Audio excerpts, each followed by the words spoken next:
Tonight, we won't flip through ledgers that measure lives by fines and initials, or tally up the windows that forgot their curtains. Instead, we'll walk into a city where gas lamps flicker against brick walls and where footsteps echo down narrow alleys as if the night itself were keeping count. Here, work began not with champagne or applause, but with a broom scraping the threshold, a basin of cold water, and the stubborn ticking of Victorian clocks.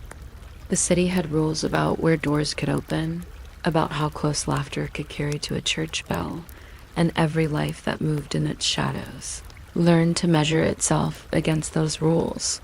This wasn't the London of polished parades and grand speeches, but of corridors where coins whispered, and of ledgers that tried to make human lives as neat as ink lines.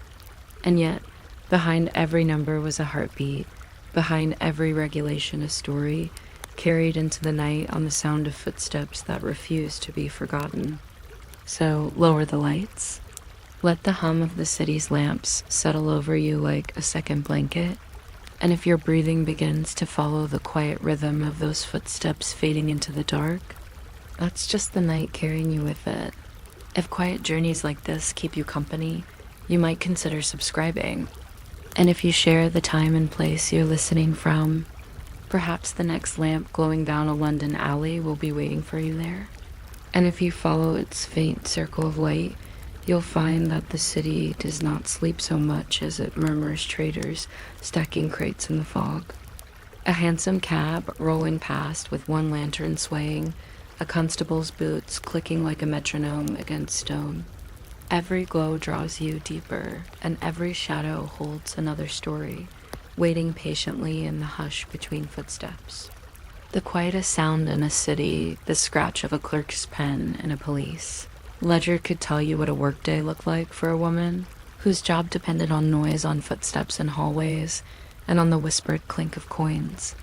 The ledgers clock entries with the sleepy regularity of tides, the addresses, the initials, the hours, the fines for windows left uncurtained or doorways too welcoming at the wrong time of night.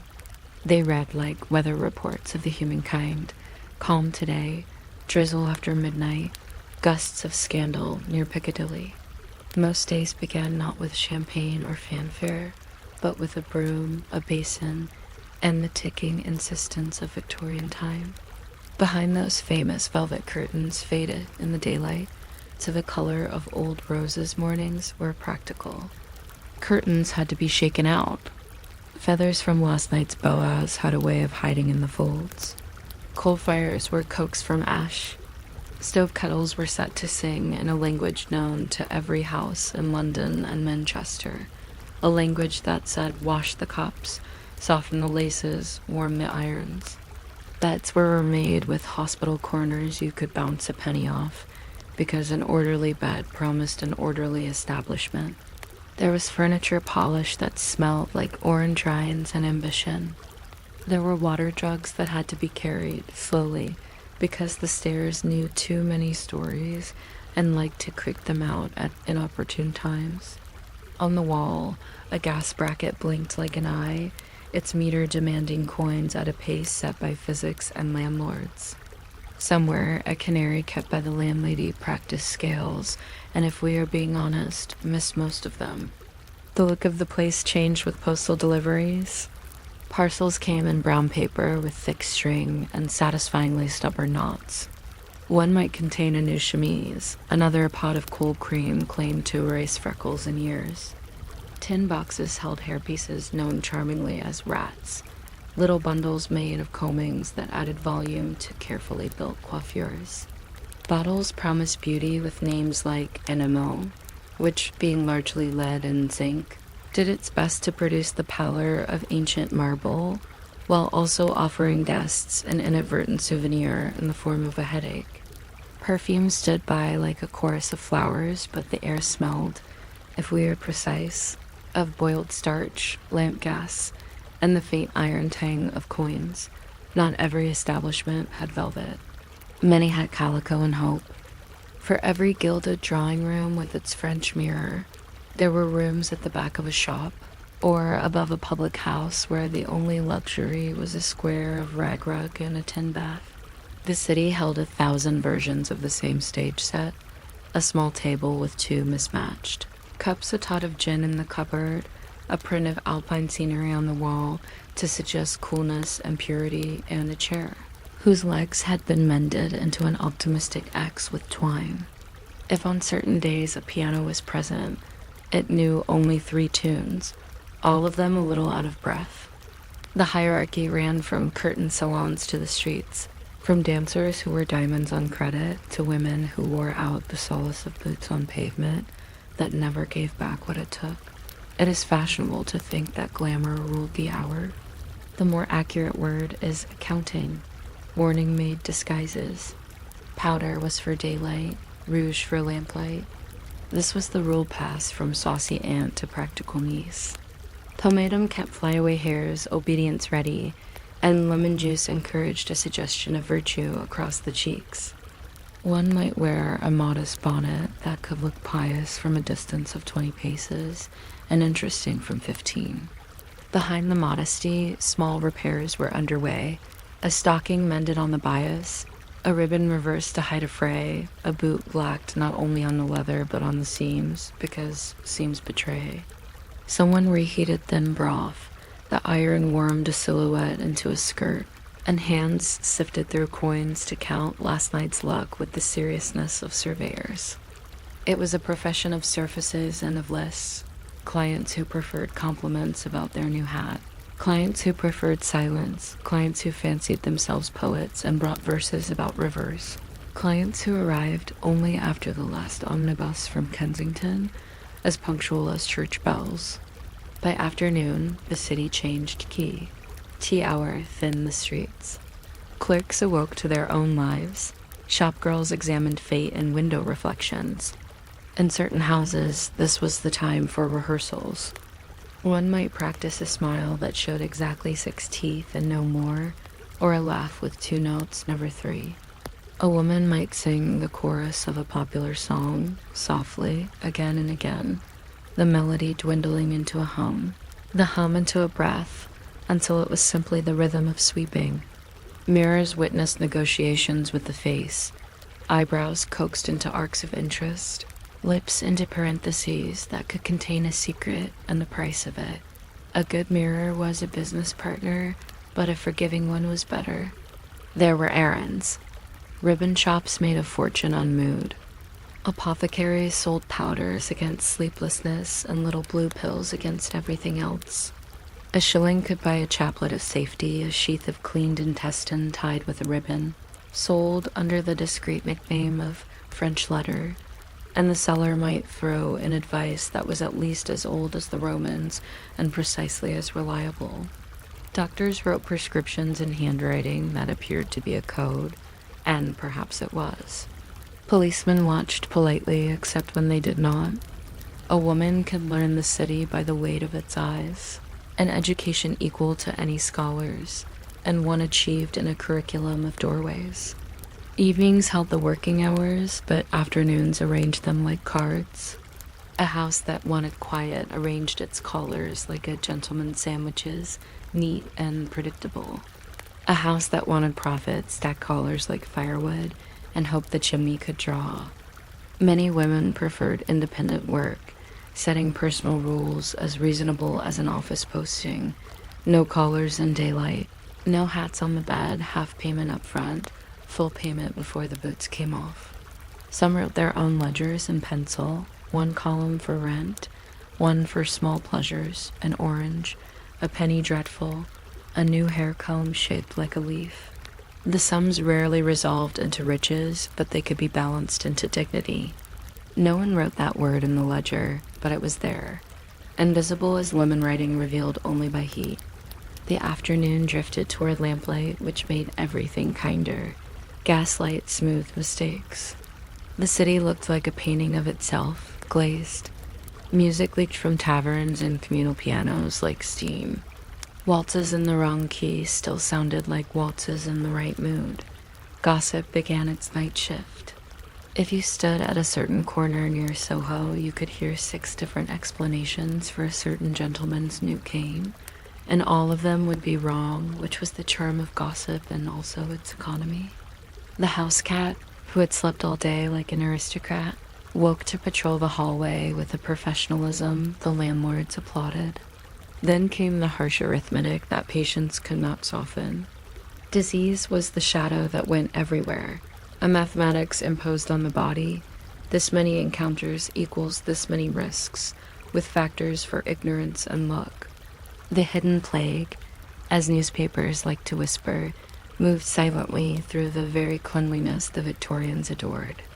The state's answer, the Contagious Diseases Acts, measured women as if they were statistical problems and tried to solve public health with compulsory examinations that treated poverty as guilt. There were clinics where the waiting benches were polished by worry, and doctors who meant well and doctors who did not.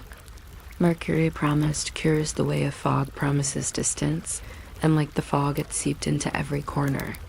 Some women learned their own safer methods, as far as the century allowed. Some carried little packets of alum or sponges. Some trusted withdrawal as if it were an umbrella in a thunderstorm. Medical men argued in pamphlets with an earnestness that could put an energetic person to sleep. One wrote that respectable women did not feel desire. Another countered that everyone did, though perhaps on alternate weekends. Newspapers, eager for moral clarity and circulation figures, parked themselves at the junction of alarm and advice. Philanthropic ladies sponsored refuges where fallen women could rise on schedules posted in neat copperplate. The hour for mending was 8. The hour for prayer was 9. The hour for lessons always coincided with indigestion, and the door locked at 10 with a finality that sounded very much like the previous door and the one before that. Police were an orchestra of boots, whistles, and notebooks. Some enforced, some ignored, and some practiced a pragmatic mercy born of long streets and longer winters. The law saw the brothel in the window and the woman in the doorway, but rarely the hunger beneath the hem. Fines were a part of the budget, like coal or candles. To avoid attention, small signals did a lot of work. A blue ribbon in the window meant privacy. A lampshade turned at a certain angle suggested availability. An umbrella hanging from a certain hook pointed at a rain cloud of possibility. Pimps called bullies in the newspapers with the gusto of a public scold offered protection in the tone of a storm promising sunshine, and often delivered the same. Many women preferred to organize their own protection in the form of friends, small stashes of coins in unlikely places, and an extremely sharp sense of who had a temper, who had a wife, and who had both. Public shame was like London fog, thicker in some districts than others, made of particulates, and impressive in engravings. Sermons described sins with a vocabulary so thorough it could have served as a shopping list. Politicians thundered about collapsing morals, and sturdily patronized the establishments that prompted their thunder. A kind of civic pantomime unfolded in which everyone pretended not to see what everyone saw, much as one ignores the neighbor's new wallpaper. Women learned to move through this haze with the impassivity of statues, while calculating with the briskness of shopkeepers when a policeman's shift ended and which way the wind was blowing, literally and otherwise. And then there was the strange geography of power. Some women became confidantes of men who paced in Parliament by day and unlaced choices by night. Letters written on thick paper with embossed crests lay tucked behind common mirrors. There were conversations that skipped across policy like stones on a pond, where the ripples arrived days later in committee rooms. It is not grand to say this. It is practical. Influence is a domestic animal that prefers warm rooms to cold ones, and it sometimes sat by the fire in houses that did not belong to it.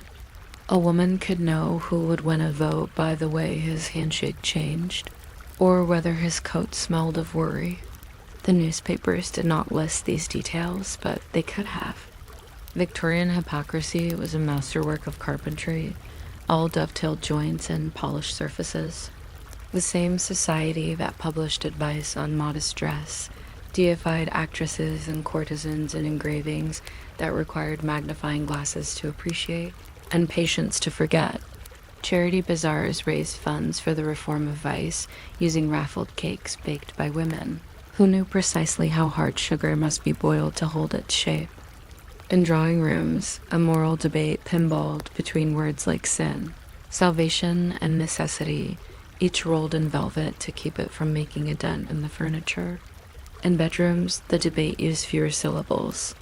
The public condemnation was loud, but private consumption made better copy.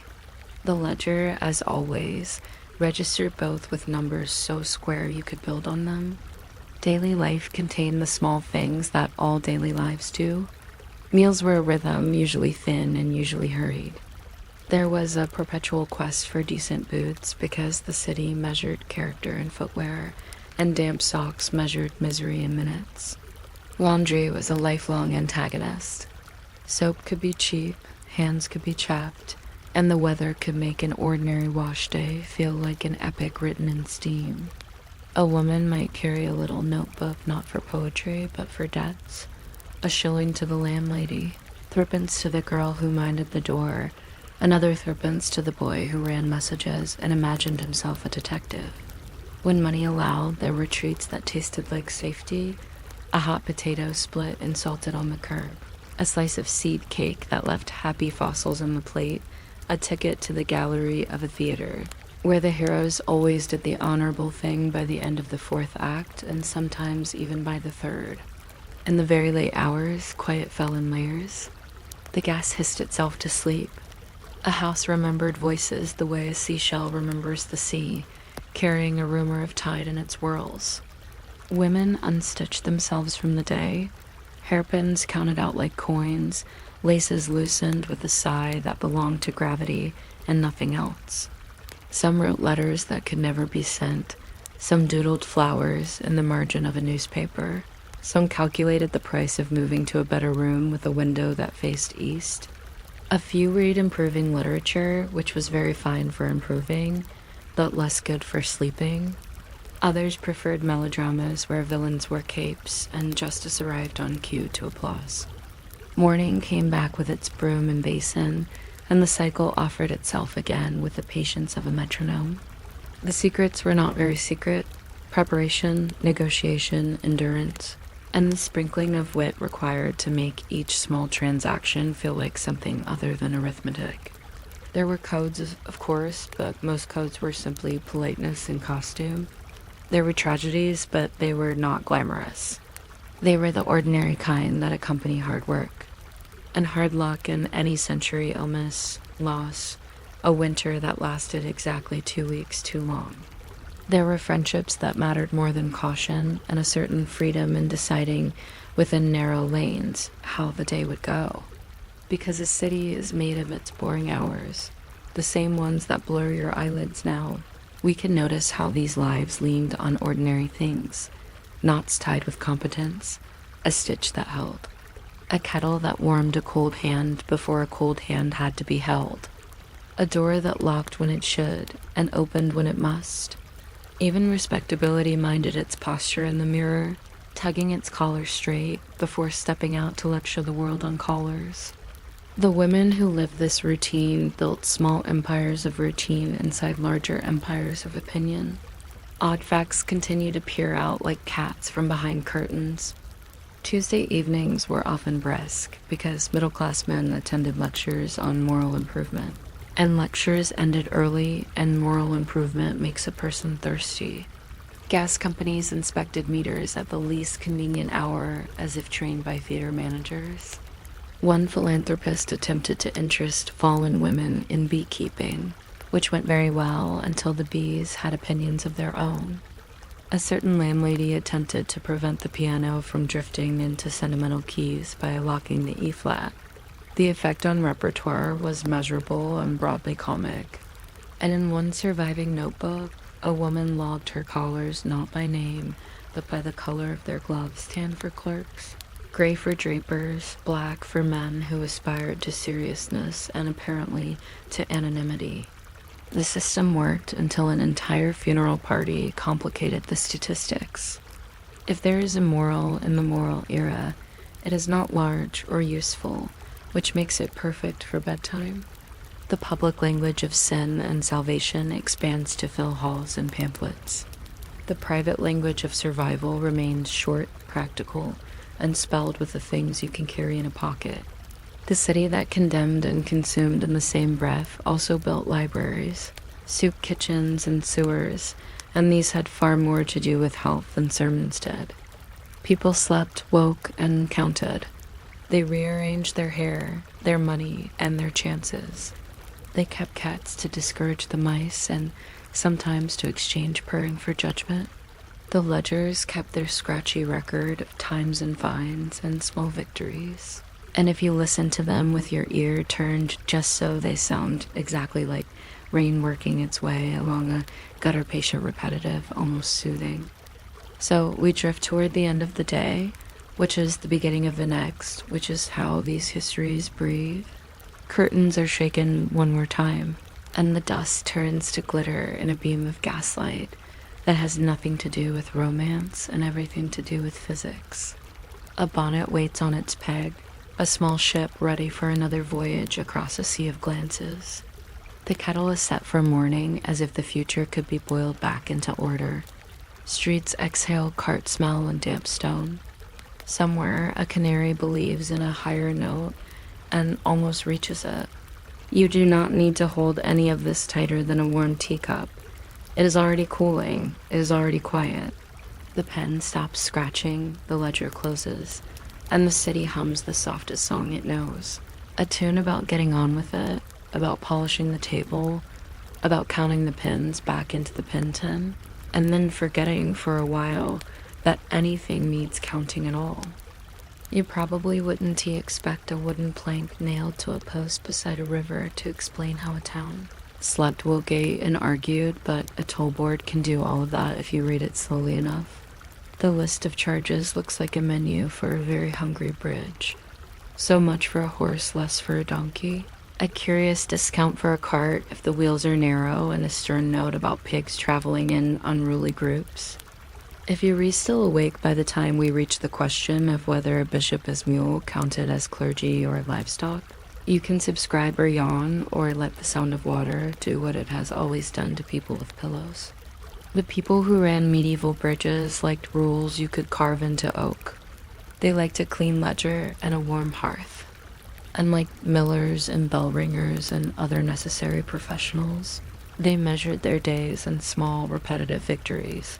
A coin properly weighed, a chain properly lowered, a duck politely discouraged from perching where the Lord's bailiff might notice. The bridge itself was a patient creature. Stone arches pretended to be permanent, but they still needed prodding, new wedges, mortar that didn't sulk, and weeds plucked from joints with a tool that looked like an extremely distrustful fork. Timber bridges behaved like ships somehow moored to the road. Planks swelled and complained. Iron nails considered early retirement. The railings acquired the signatures of passing sleeves. In a good town, there was a guild devoted to this brotherhoods of the bridge, who raised money with candle sales and pious dinners, where the main course was civic pride served with gravy. Charters granted pontage, a polite word meaning you paid for the privilege of not getting wet.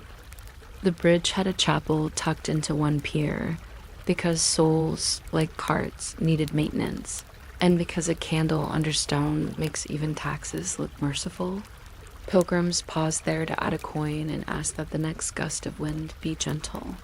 Bargemen stopped to ask that the next gust be strong. The saint in residence, usually one good with travelers, developed a specialty in tiresome bureaucratic petitions. Morning in the toll house started with water and ash. Someone coaxed last night, fire back into life, and shook crumbs out of the daybook with the respect usually reserved for relics. The key to the toll chest lived in a pouch that smelled faintly of nutmeg because the keeper believed, with complete sincerity, that nutmeg discouraged dishonesty. Weight stones sat in a row like thoughtful hens. A small balance scale considered every coin as if it were a moral question. The keeper's wife, often the true minister of finance, counted out change into a wooden trencher that once held bread and now held arithmetic. On good days, a traveling tinker would hammer the dents out of the copper measuring cup used for ale rations. On less good days, the same tinker would produce a heartfelt ballad about how a playful breeze had tipped him into the river, which was why he could not possibly pay the halfpenny for his barrow. By mid-morning, the bridge became a catalogue. There were merchants who announced themselves by smell long before sight, fish with the dignity of ice, wool with the ambition of lanolin, spices pretending to be a climate. There were drovers who moved pigs with a stick and a vocabulary shared with the navy. There was the gentleman, who always asked whether through passage had been prepaid by his grandfather in 1279, and who had never yet produced a document to prove it. There were pilgrims with badges shaped like scallop shells and hearts, and once a turnip, leading everyone to suspect a local pewterer with a sense of humor. The keeper learned to read wheels. Wide wheels suggested heavy loads and good fees. Narrow wheels whispered of damage to planks and of arguments that liked to repeat themselves. Somewhere a boy chalked the days river level on a pier with the ceremonial solemnity of a priest, marking feast days. This, the townspeople said, was data. Lunch for a tollkeeper looked like the difference between two sums. Bread was cut according to revenue, cheese according to patience. Apples went further if you sliced them thin, and a pot of pottage left gently on the back of the hearth turned into a theory of economy. News came as condiment. Someone's cousin had seen the king's baggage train, which meant either taxes or trouble or both. A mill upriver had lost a sluice gate and was telling the story with the kind of embroidery that wins prizes at fairs. Monks had acquired a new bell, as if the river didn't already have enough voices. The tollkeeper's cat made rounds of the ledgers with the proprietorial air of an auditor. It preferred the page that listed exemptions, clergy on church business, messengers with seals, the occasional cart of stones destined for bridge repairs, as if it knew, deep in its whiskers, that exceptions keep a system honest. Afternoon was negotiation practiced as etiquette. A flock of geese approached like a democracy. Did geese count by beak or by gaggle? The board said per score, but the geese never arranged themselves into convenient arithmetic. A woman with baskets of eels wanted to pay in eels, which was technically unlawful and practically irresistible because fresh eel is honest food. A knight in chainmail argued that his dignity outweighed his cart. It didn't. A minstrel offered a song of 6 verses to settle a tab of 3 farthings. The keeper agreed to 1 verse and a farthing, an example of compromise destined for political textbooks that nobody would read. The bell in the bridge chapel tolled the hour without much conviction. The saint, long accustomed to commerce, held his expression with professional neutrality. The river made small, satisfied sounds against the piers, like a sleeper turning over on a pleasant dream. Twilight brought the chain. Every bridge had its version, a bar that could be swung across the road, or a proper chain raised from one stone line to another. The keeper lowered or lifted it with ceremony because ceremony turns equipment into authority. Torches were touched off from the hearth and set in iron cups that smelled like thunder. Boats passed underneath, carrying late hay, and their poles thumped the current with the dependable rhythm of people whose lives are measured in body lengths.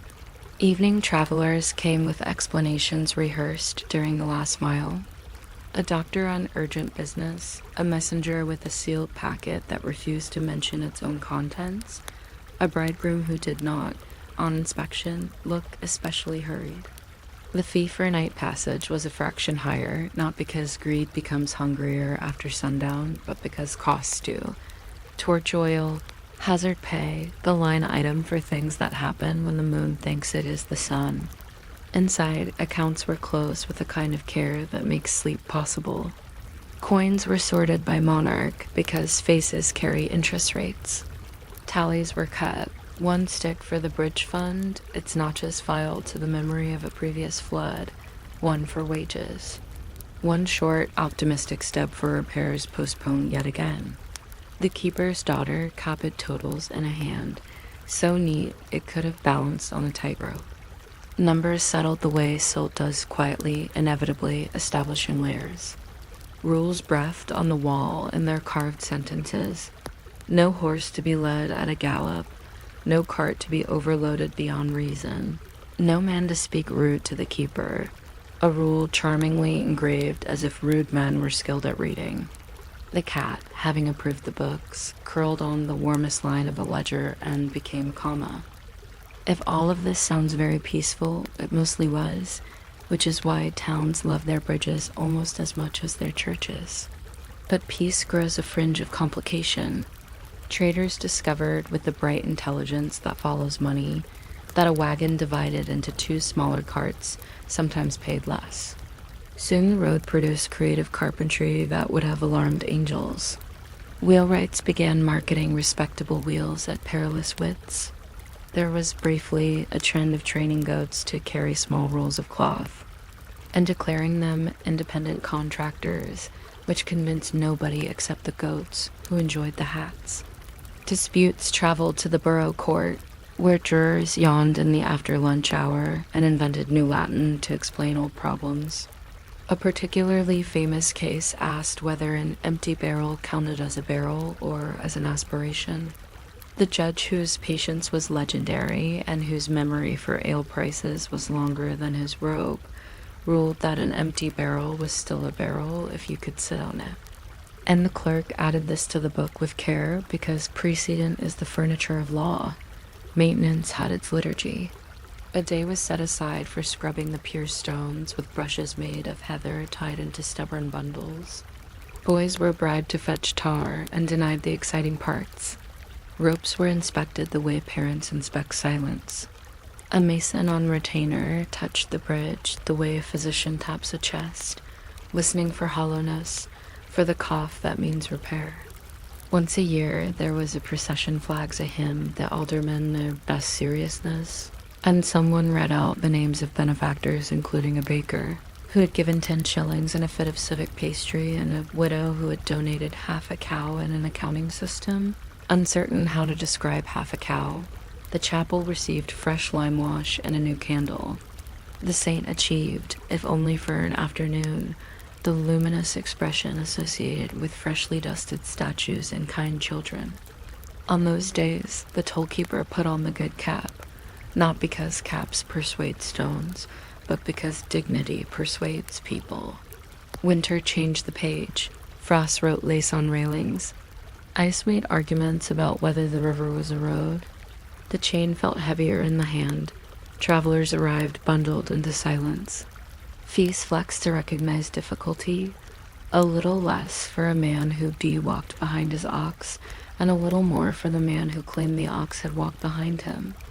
The town watch warned of footpads with an enthusiasm that suggested footpads were good for business. The toll house brewed ale with spices that remembered warmer places. On certain mornings, the bridge sang a low hum from the iron fittings, settling themselves by temperature, a sound that puzzled the cat and delighted the keeper's youngest, who claimed the bridge knew songs from Rome. This was not untrue. The arches had Latin under their skin, and some of the mortar recipes were older than the language of the town. Spring unbuttoned the air. With freshets came driftwood that could be rescued and repurposed into useful planks, or more commonly, into ideas for useful planks. The toll board acquired an extra nail to hold notices: lost gloves, found dog, dance on Thursday if the floor holds. Traveling players crossed, paying in laughter that lasted until the first rain. A new breed of cart appeared, the conveniently light wagon that became inconveniently heavy the moment nobody looked. The keeper addressed this with a measuring rod and the uncheckable calm of someone who has watched the river invent the same meander every year. Pilgrims fattened the copper bowl with small hope and smaller coins. One left a wax ear and thanks for hearing restored. The chapel mice regarded it with professional curiosity. We should say something about honesty because ledgers always make people wonder. Most days the sums balanced because the bridge had a way of teaching fairness with the quiet persistence of a schoolmaster. On other days they balanced because the keeper's wife kept one eye on the money and the other on Providence, and found those two eyes sufficient. There was small graft and large generosity, and they often cancelled one another with a grace unrecorded in statutes. A carter who underpaid on Tuesday might overpay on Friday out of simple embarrassment. A lady who believed herself exempt might drop a coin when she thought no one saw, because exemption is not the same as exemption from conscience. The bailiff, who liked to loom, loomed. The alms box understood more about the town than anyone admitted. Every so often, a new bridge was proposed. Towns argued like families about stoves, where to put it, who would tend it, whether the smoke would spoil the view, whether the old stove could be mended with a brick and optimism. Engineers drew lines that made water behave obediently on parchment. The guild sighed in parentheses. Money waddled toward other priorities, walls, markets, a bell bigger than the one that already woke people far too efficiently. The old bridge, feeling that it had given good service and asked for little beyond a modest diet of taxes, kept doing what it had always done bearing. Even when a flood brought kitchen gardens downstream like polite offerings, the arches held with that stubborn humility stone prefers. If you listen, there's a kind of theology to a toll. You pay a small coin to cross from one set of worries to another.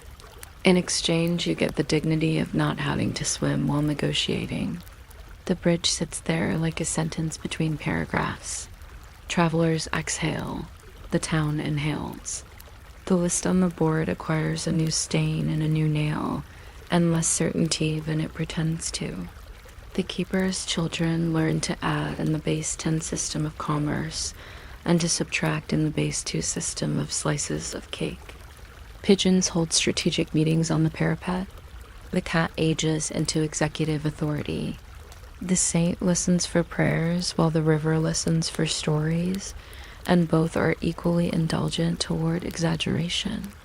At night, when the chain is down and the torches are coals under ash, the toll house sighs into the comfortable dark of places that have earned it. The balanced scale rests like a closed eyelid. The daybook cools. The saint's candle gutters and finds its own equilibrium. The river keeps talking because rivers don't understand schedules. Travelers who arrive too late to pay the fee pay in patience, which they have in surprising amounts after the first hour and none at all during the second. Somewhere out beyond the far arch, a cartwheel squeaks in iambic pentameter. The keeper turns on the pallet with the slow precision of someone who can find, in any darkness, the exact position of the key pouch by sound alone. And the bridge dreams, if bridges dream, of pressure distributed perfectly, of mathematically satisfying footstep, of frost-like geometry and weeds that consult the rules carved in oak and decide to grow somewhere kinder. The next morning is the previous morning's cousin, ash to ember, ember to flame. The daybook opens. The measuring rod leans amiably against the post. The cat surveys the world's progress and finds it acceptable. A mason's mallet ticks like a patient clock.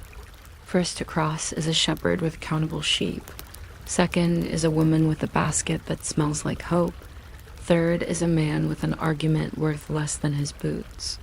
The toll board, with its tidy list of charges, explains once again how a town keeps its promises and its planks.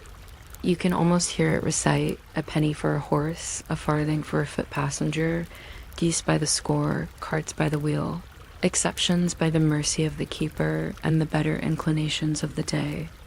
And if you feel your eyes giving in at last, it is only the bridge performing its oldest duty, carrying you from one side to the other by a route, so steady and so reasonable that you forget the water entirely. You might not expect a pocket mirror with a chip in the corner to tell you how an entire city, rearranged its evenings, but it does if you set it on a dressing table and listen to the powders talk. The mirror sits between a tin of rice flour, a stub of rouge that swears it was once respectable, and a thin bottle whose label promises violet water and mostly delivers water that is thinking about violets. If you were still awake by the time I reached the difference between whalebone stays and steel ones, feel free to subscribe, or simply let the gaslights in your mind turn themselves down another twist. Behind the velvet curtains, which are not always velvet and not always curtains, the morning begins in practical silence. Bedding is shaken, water is warmed, combs are cleaned with the steady satisfaction of a job that yields little piles of evidence. A house that calls itself a salon pretends at noon to be a retiring room, a music room, anything but what it is after dark. Carpets learn to lie bravely. Clocks acquire a habit of striking on the half with a tone that means nothing in particular. In a corner, discreet as a librarian, a tally book watches names glide by, some in initials, some in flourishes that seem to apologize as they write themselves. The madam, who keeps keys like a jailer and smiles like a duchess at church, orders coal, settles with the grocer, and checks the wine with a politeness that could preserve fruit. She believes in fresh soap, quiet stairs, and a house that looks like a house where other things happen. The women know their parts the way seamstresses know a hemline, by finger memory, by the number of pins that can safely be held in the mouth without alarming a mother. High-class courtesans inhabit rooms that behave like stage-sets flowers with nerves of iron, chairs that never squeak, curtains that have never met the weather. They keep visiting hours that resemble those of ministers, and they write notes with handwriting that has considered its future. Their economies are intricate. A dress bought in June becomes a skirt in November and a bodice in April, while the ostrich feathers travel through 3 lives and a better comb. Across town in houses with neither music nor furniture girls, who are not asked their opinion on the industry, share a pot of tea and the day's practical intelligence. Which cabman is honest for the first 6 blocks, which policeman pretends not to see if the bonnet is tied, just so which chemist stalks French letters behind a display of tooth powder that has not moved since last Easter. Between these extremes, there are endless meanings of respectability, all of them negotiated with pins, gloves, and the kind of laughter that thinks about the rent. A good afternoon finds hair shining with pomatum and assurance. A more ordinary afternoon finds belladonna in a saucer, used sparingly to widen the eyes into an argument no Sunday paper can win. The city provides its accessories, hansom cabs like mechanical beetles, theater doors that open on warm air, parks with benches that know everybody's secrets and keep them for a penny. Out in daylight, the routine is as careful as needlework. Morning masks are literal. A wash with carbolic that promises hope, a dusting of rice powder that promises invisibility, and a veil whose mesh measures confidence. Teeth are brushed with soot and chalk.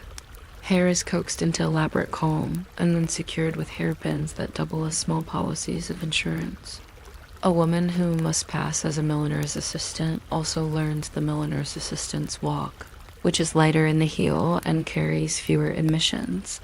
She puts on a plain jacket that edits the rest of her clothing.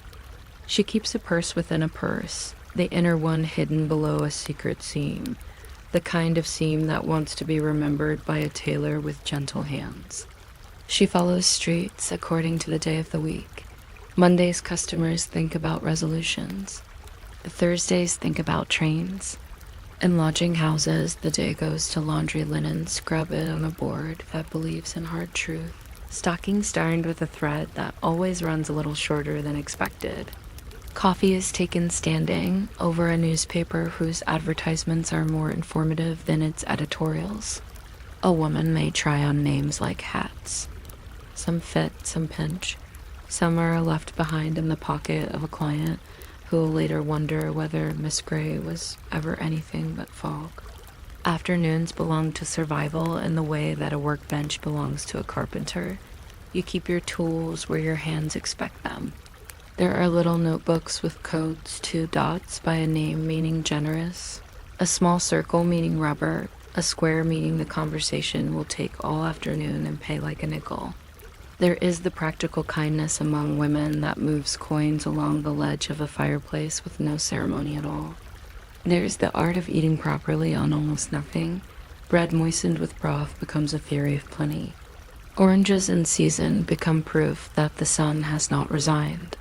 Those who work the streets learn the map of boots, for boots tell everything in 4 steps military, clerkly, gentlemanly, and the slow, unhappy pattern of a man who wishes he were not out. They also learn the map of policemen, the one with a soft spot for night shift tea, the one who quotes the contagious diseases acts like the catechism, the one who notices only when his sergeant notices. A cautious woman wraps her hand with a bit of ribbon under the glove. It keeps the glove close and leaves her wrist less naked to insult. Another keeps a tin of smelling salts that believes in miracles. All of them keep a manner that suggests the world can be negotiated if people will only speak softly and carry the correct change. Some houses open by lamplight with the theatrical hush of a curtain going up. There will be music if someone has a piano, and there will be songs if someone believes herself a mezzo. Champagne behaves in a manner that suggests it is accustomed to bishops. Cards are exchanged like good intentions. A client may arrive with flowers that have rehearsed their vowels, or with tobacco that has not, or with nothing but an overcoat that tries to apologize for him. The madam's dog sleeps through everything and wakes only for roast chicken. In a corner, a seamstress brought in for emergencies turns a sleeve that would like to be narrower into a sleeve that will, with effort, pass. She is paid in silver and leftover syllables from fancy conversation. On slow nights, women read novels whose heroines are constantly rescued from dreariness by cousins with estates. It is comforting in a zoological way to watch an animal so rarely sighted in England approach with a proposal. On quick nights, hair is arranged and rearranged until it achieves the improbable symmetry Gaslight desires. Pins are counted out at closing time with the solemnity of a sacrament and the accuracy of experience, because pins have a way of becoming tiny shipwrecks if you let them. The harsh realities are practical too, because most realities insist on it. There is the hidden plague that is not at all hidden to those who live alongside it. Diseases that come disguised as a cologne, as a compliment, as a promise to be careful. Remedies are sold in brown bottles that blush at their own labels. Some women learn to navigate chemists discreetly, stepping around euphemism like rugs. Others rely on luck, which is a physician with the worst hours.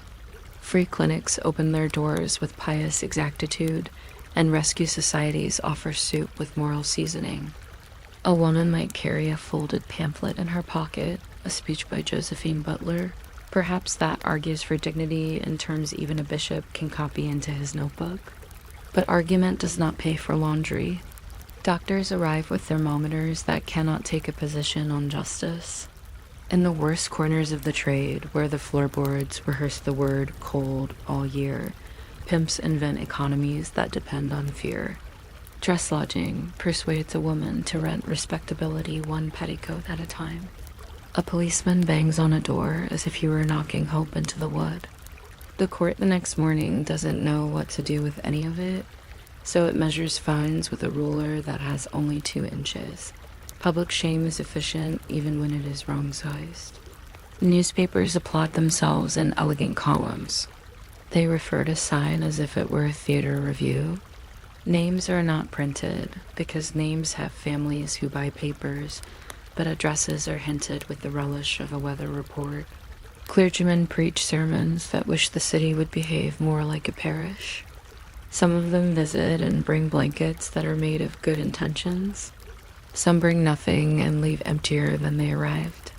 The women step around all this with the skill of people who know how to step around things. A hat worn at the correct angle persuades a neighbor to be neighborly. Grocers sell to everybody, because cabbage with moral superiority still tastes of cabbage. The contagious diseases acts creep into conversation like a draft. Forced examinations try to pretend they are medicine. Consent becomes a door that swings mysteriously one way. In the evenings, a woman at a window on a second floor lights a candle that means occupied or not tonight, depending on the wind. Down on the pavement, a boy whistles a tune about soldiers and forgets half the notes. And yet, for all that, there is a quiet power here that the statutes do not anticipate. A courtesan who knows everyone's favorite anecdote can influence an investment with a raised eyebrow. She understands which lord has decided to dislike railways this week and which minister plans to discover morality next Thursday. She knows the timelines of scandals the way a midwife knows due dates. She keeps a desk with better stationery than some embassies. Her calling cards travel farther than posters. A girl on the Strand, whose gloves have been mended 3 times by someone who loves her, hears gossip at the theater door that will be news tomorrow. She sells it to a reporter who acts surprised in print on schedule. A brothel that does not wish to be famous, which is to say a brothel that wishes to be rich, pays for a policeman. Sprothers apprenticeship and discovers that gratitude can be measured in a fewer inspections per month. Money travels in curious curves. A coin that started as a gentleman's boast pays for a child's boots that last a winter. Hypocrisy practices its curtsy and is invited everywhere. Victorian society furnishes opposing certainties like a department store windowsin on the left, salvation on the right, both arranged for the season. Pepys would have recognized the choreography: outrage at breakfast, arrangement by supper. Committees formed to improve the condition of the fallen, a phrase that manages to praise gravity while scolding women. A philanthropist organizes sewing classes and is astonished when excellent seams fail to replace rent. Another sponsors lectures on purity that repel even the chairs. Rescue homes are open in suburbs where silence is thought medicinal. The silence is genuine, and so is the boredom, which produces needlework of superhuman competence. A few women accept the staircase out, its risers polished with prayer. More decline politely and return to the market where need and experience shake hands. Meanwhile, Parliament adjusts the age of consent with a combination of reluctance and righteousness that makes for such comforting minutes in the record. The city, which has been practicing compromise since Rome, absorbs the new rules the way a sponge absorbs adjectives. Evening closes around the trade like a shawl, and shawls are as useful in argument as in weather. Lamps hiss. Fog makes decisions. In quarters with music halls, laughter leaks into the street like steam. In districts with barracks, the brass finds its way into the blood. A woman may stand under a particular lamppost because it has always been lucky, or because the paving there is kind to her shoes, or because the policeman who patrols that beat treats people as if the law belonged to them as well. She keeps an eye on the shadow of her hat brim. Silhouettes are reputations in profile. Another woman rides in a cab that knows her address and never asks to be told. The horse believes itself an accomplice. Somewhere a bell announces the last train, and someone says he can still make it if the cabman will hurry. The cabman says he will try, but he drives at the same pace as before because horses keep their own counsels. Inside warm rooms in more expensive neighborhoods, the conversation is about Wagner and cricket and budgets. The subtext is about schedule. A woman adds the time in her head and subtracts the remarks aloud. Late at night, the city turns clerical again, as cities do when the small hours take their ink out. Ledgers reappear, the madam's account book, zeros and straps, guards paid, and lamps refilled. A street girl's arithmetic happens on the back of a theater handbill. 2 shillings minus tea minus lodging minus the sudden decision to buy oranges. She sleeps, or doesn't, and watches the ceiling where damp draws maps of continents her geography teacher neglected. The courtesan writes letters with a steel nib that has opinions. She adjusts the date because it is too late for yesterday and too early for today, and she knows which will look better in the archive. Rescue homes bank the fire and set out Bibles like pillows. Policemen write down nothing and remember a great deal. The night porter at a hotel adds a page to his private directory of who is actually staying where. Somewhere, a printing press knocks out 20 copies of a pamphlet that thinks it can reform everybody by breakfast. The river slides under bridges with the entertained indifference of water. You could drop a whole era into that river, and it would come up with only the pockets turned out. What did they do all day then? They kept schedules the way musicians keep time, even when the tune changed without warning. They made wardrobes out of hope and thread. They learned the physics of gaslight and how it flatters one color and betrays another. They memorized the timetables of trains they would never ride and the names of dogs they would never walk in daylight. They brewed tea with the exactness of chemists and handled chemists with the exactness of diplomats. They hid in plain sight at noon and welcomed plain sight at midnight. They sent money home, and sometimes the person at home knew, and sometimes the person at home was simply told that a cousin in service had been generous. They were lectured in the language of thunder and negotiated in the grammar of weather. They avoided illness with superstition, then with technology, then with whatever came to hand in a brown bottle. They talked softly where the walls were thin and laughed where laughter was the only furniture the landlord couldn't charge for. And the city moved around them, as cities do around the work they do not name. Railways put clocks into people's lives. Factories put coins into some purses and took health out of others. Churches put sermons into ears that had already been filled with market cries. The women walked inside this weather of activity as barometers that learned time from footsteps. Some of them quit and married and sold the veil to a neighbor for a fair price. Some took a different room and a different name and a chair with better springs. Some vanished into other trades where the talk was less honest and the hours less reliable. One became a dressmaker and could never entirely forget that measurements are histories. One owned a small tobacco shop and discovered she loved the sound of men arguing about blends with more passion than they brought to morality. One kept the ledger for her old house because numbers, though cold, are at least polite. The city added them to its arithmetic because cities are always balancing what they say against what they spend. If you listen long enough to that chipped mirror, you hear all of this in the careful tick of its small crack, which moves a fraction with every change in temperature. It is not a dramatic story. It avoids crescendos out of habit. It is a day that believes in repetition because repetition pays. The brush is cleaned and the bottle is stoppered and the veil draped over the chair back to lose its stubborn creases. The house exhales. The street gathers its carriages into a last brief parade and then forgets itself. Somewhere a rescue home matron checks the latch twice. Somewhere a madam does the same, thinking different thoughts and not very different ones. The women sleep on pillows that remember rouge and size in equal quantities. Dawn will come with its pale agreement. There will be kettles and ribbons and rooms that practice innocence until they can wear it convincingly. And if, as your eyes get heavier, the gaslight in your imagination turns one more delicate notch toward dark, it will be doing what it did every night for them, just enough to soften the edges, not enough to end the day until the quiet puts its hand on the hour and lets it pass. The city's hypocrisy has its own glow, like a gas lamp that refuses to admit it sputters. Power moves quietly through parlors where not everything is for sale at once.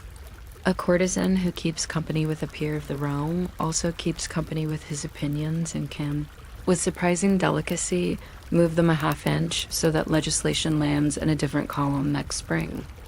She may know which colonial project is favored this season and which railway loan has decided to feel nervous. She keeps notes in a hand that a civil servant would envy. She maintains a network of dressmakers, valets, and coachmen, that web of whisper-fat facts upon which the empire seems to balance without noticing. She does favors for journalists that appear 2 weeks later as stories with excellent sources. It is hardly revolution. It is influence in its slippered form, domestic, slow, accurate in the way a clock becomes accurate when the household learns to listen to it. At the same time, the moral debate rumbles like a cart on uneven stones. Is this sin, salvation, or social necessity? Pamphleteers declare they have solved it. They seldom agree with one another, and their comments are exhausted. Reading rooms post notices about purity as if it were available by subscription. Rescue homes hire sewing instructors who can hem anything but silence. In some of these places, the girls become supernaturally good at stitches, so small they could hold back weather. The washing is whiter than theory. The prayers are earnest, and sometimes there is even laughter, the gentle kind that happens because someone burned. The pudding in the universe did not collapse.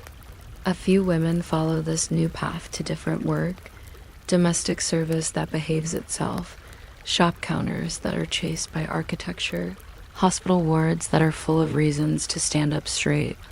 Others choose their own exits without the assistance of committees.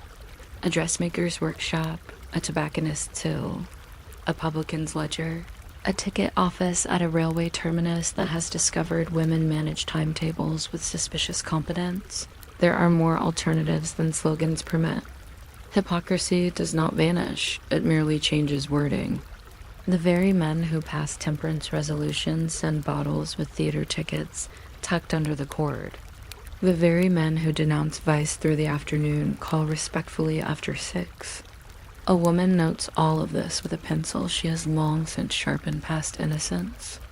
She keeps records. Who is kind, who is merely careful, who mistakes payment for permission to be unkind. Some evenings bring operas and good seats, others bring the police. Most bring the same small rituals, a pinned ribbon that means courage, a second key disguised as a brooch, a cup of tea that calms and burns the tongue in equal measures. Gossip, carefully folded, travels from drawing room to committee, room to newspaper column with all the moral weight of a feather that knows exactly where it intends to land. Everyone believes they are staging history. Most are merely rearranging the furniture. By the time night considers becoming morning again, the map has learned another day. The ledger is closed, with a sum that is either the right number or a story about tomorrow. The dog keeps his fashionable sleep. A girl in a lodging house counts coins on the bedspread and wraps 2 in paper labeled, "For boots." Another writes a letter to a person who will be told she is a cousin in service. Someone who started business at the curb finishes it under a roof. Someone who started under a chandelier ends with a shawl over her shoulders and cool air. You can hear kettles being set for the next day's first boil, a sound as comforting as it is ordinary. Out in the street, gas lamps blink their way out. The sky takes attendance and finds everyone present, if slightly revised by experience. Men in top hats walk home with their collars discussing reform. Women set hairpins in saucers like tiny constellations. What did they do all day? They created and repaired the appearance by which the city measured itself. They cleaned a civilization that pretended not to need them. They learned the pulse of lamp hours and the grammar of doorbells. They traded secrets for survival and, when possible, for advantage. They removed stains from cuffs with methods older than parliaments and newer than sermons. They managed expectations the way an orchestra manages a waltz, 3 beats, repeat, bow. They improved the art of pretending to be elsewhere while standing in plain sight. They navigated the savage helpfulness of reformers and the disinterested accuracy of ledgers. They carried health like a candle in a drafty corridor. They folded public shame into private laughter that kept the mirrors honest. In a city that could not decide whether it was moral or modern, they were practical quietly, stubbornly practical. The map, folded again, shows the streets no differently than before, which is the trick of maps. They always look calm in the drawer. You can almost hear the pencil whispering over it adding tomorrow's small marks, an appointment at 3, a chemist at 5, a watchful constable at the corner after dusk. Nothing dramatic is scheduled. The day rarely permits drama, which gets in the way of income. There will be kettles and combs and gloves. There will be the light clack of carriage wheels finding their opinions in cobbles. There will be rooms that turn on their gas with a sigh. And if your eyes grow heavy as the parlor clock reaches a conclusion it has reached every night for years, you can let them close, knowing the city will take it from here. The curtains, velvet or otherwise, will hang straight. The ledger will wait. The little mirror on the dressing table, chipped but accommodating, will keep its reflective counsel until someone lifts it gently in the first pale light and begins again. Workhouses and mission halls, with their polished sincerity, orbit all this. A rescue sister visits with blankets and an optimism that has iron in it. She writes down first names in a notebook shaped like kindness. Some women say yes to the home in the suburbs where hours are counted by sewing. Some say no with a politeness that trembles like fine china. The city is full of helpfulness that arrives dressed as improvement. But helpfulness rarely brings rent money in its purse. And so the afternoon resumes itself, the intersection of reputation, arithmetic, and the timetable of trains that carry husbands home. Supper is bread, sometimes cheese, sometimes fish that has made peace with its price. A woman looks in the mirror one more time and reads the forecast. The evening will be dry with scattered promises, visibility fair. If newspapers were to tell the story, this is the place they would change the font. They would choose syllables that rattle like saucepans and condemn with a flourish. But the harsh realities come without headlines. Disease is not a metaphor. It is a Tuesday, a Friday, a scratch that becomes a letter from the body written in feverish pen. The hidden plague hides only from those who arrange banquets. In the rooms where the plague lives, remedies arrive wrapped in brown paper and marked discretion. Mercury is persuaded to behave like mercy. It does not. Tinctures promise miracles at a penny and deliver the taste of regret. Women learn to read symptoms the way sailors read weather. A friend's cheeks mean warning. A sore throat is a memo. A general tiredness tries to pass as ordinary until it refuses. Charity clinics open their doors to a queue of patients that circles the block twice and ends near the butcher, who looks respectfully down at his counter and decides to count chops again.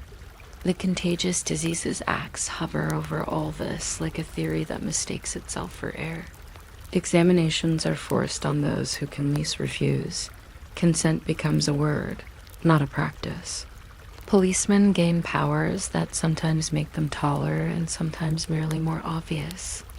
Raids arrive at house and street alike with equal certainty that order can be achieved by disarranging everything.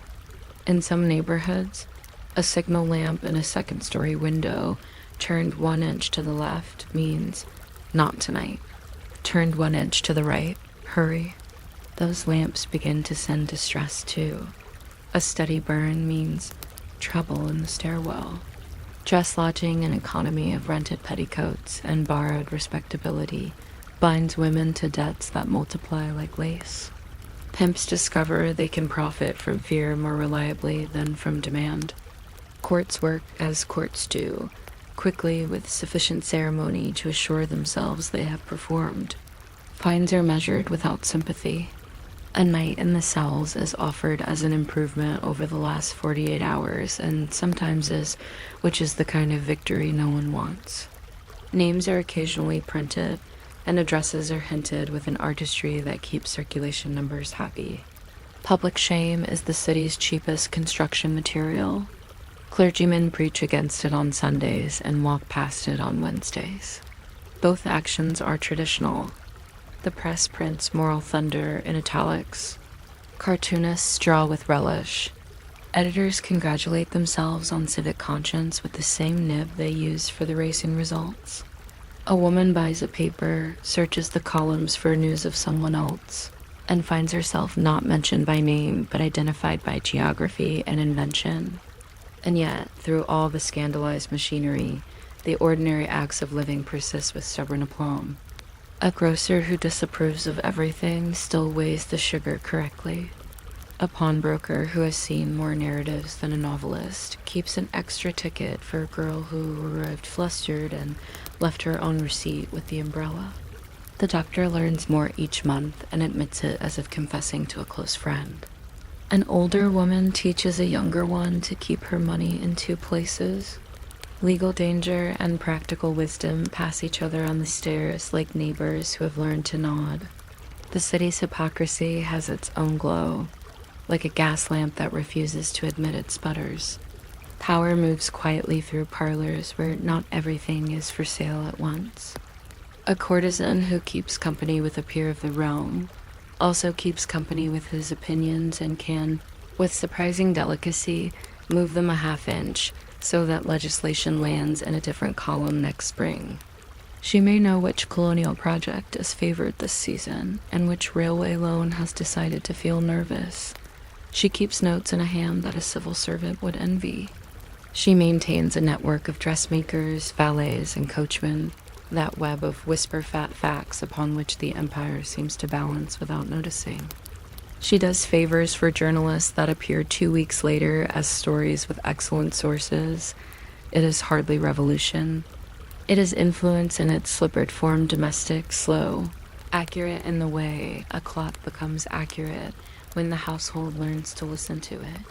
At the same time, the moral debate rumbles like a cart on uneven stones.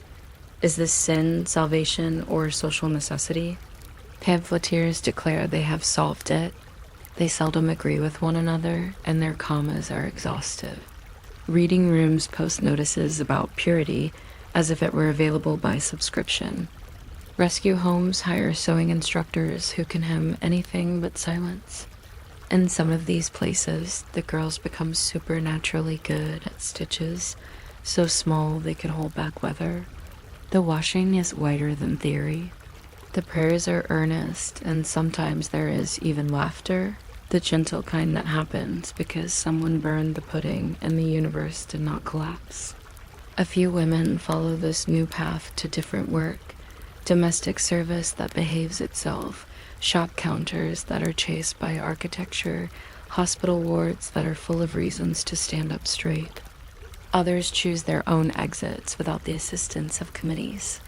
A dressmaker's workshop, a tobacconist's till, a publican's ledger, a ticket office at a railway terminus that has discovered women-managed timetables with suspicious competence.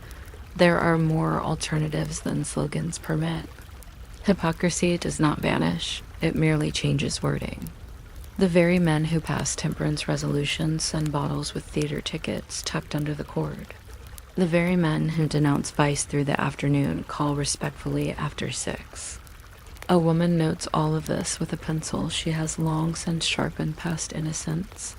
She keeps records, who is kind, who is merely careful, who mistakes payment for permission to be unkind. Some evenings bring operas and good seats, others bring the police. Most bring the same small rituals: a pinned ribbon that means courage, a second key disguised as a brooch, a cup of tea that calms and burns the tongue in equal measures. Gossip, carefully folded, travels from drawing room to committee room to newspaper column with all the moral weight of a feather that knows exactly where it intends to land. Everyone believes they are staging history. Most are merely rearranging the furniture. By the time night considers becoming morning again, the map has learned another day. The ledger is closed with a sum that is either the right number or a story about tomorrow. The dog keeps his fashionable sleep. A girl in a lodging house counts coins on the bedspread and wraps 2 in paper labeled for boots. Another writes a letter to a person who will be told she is a cousin in service. Someone who started business at the curb finishes it under a roof.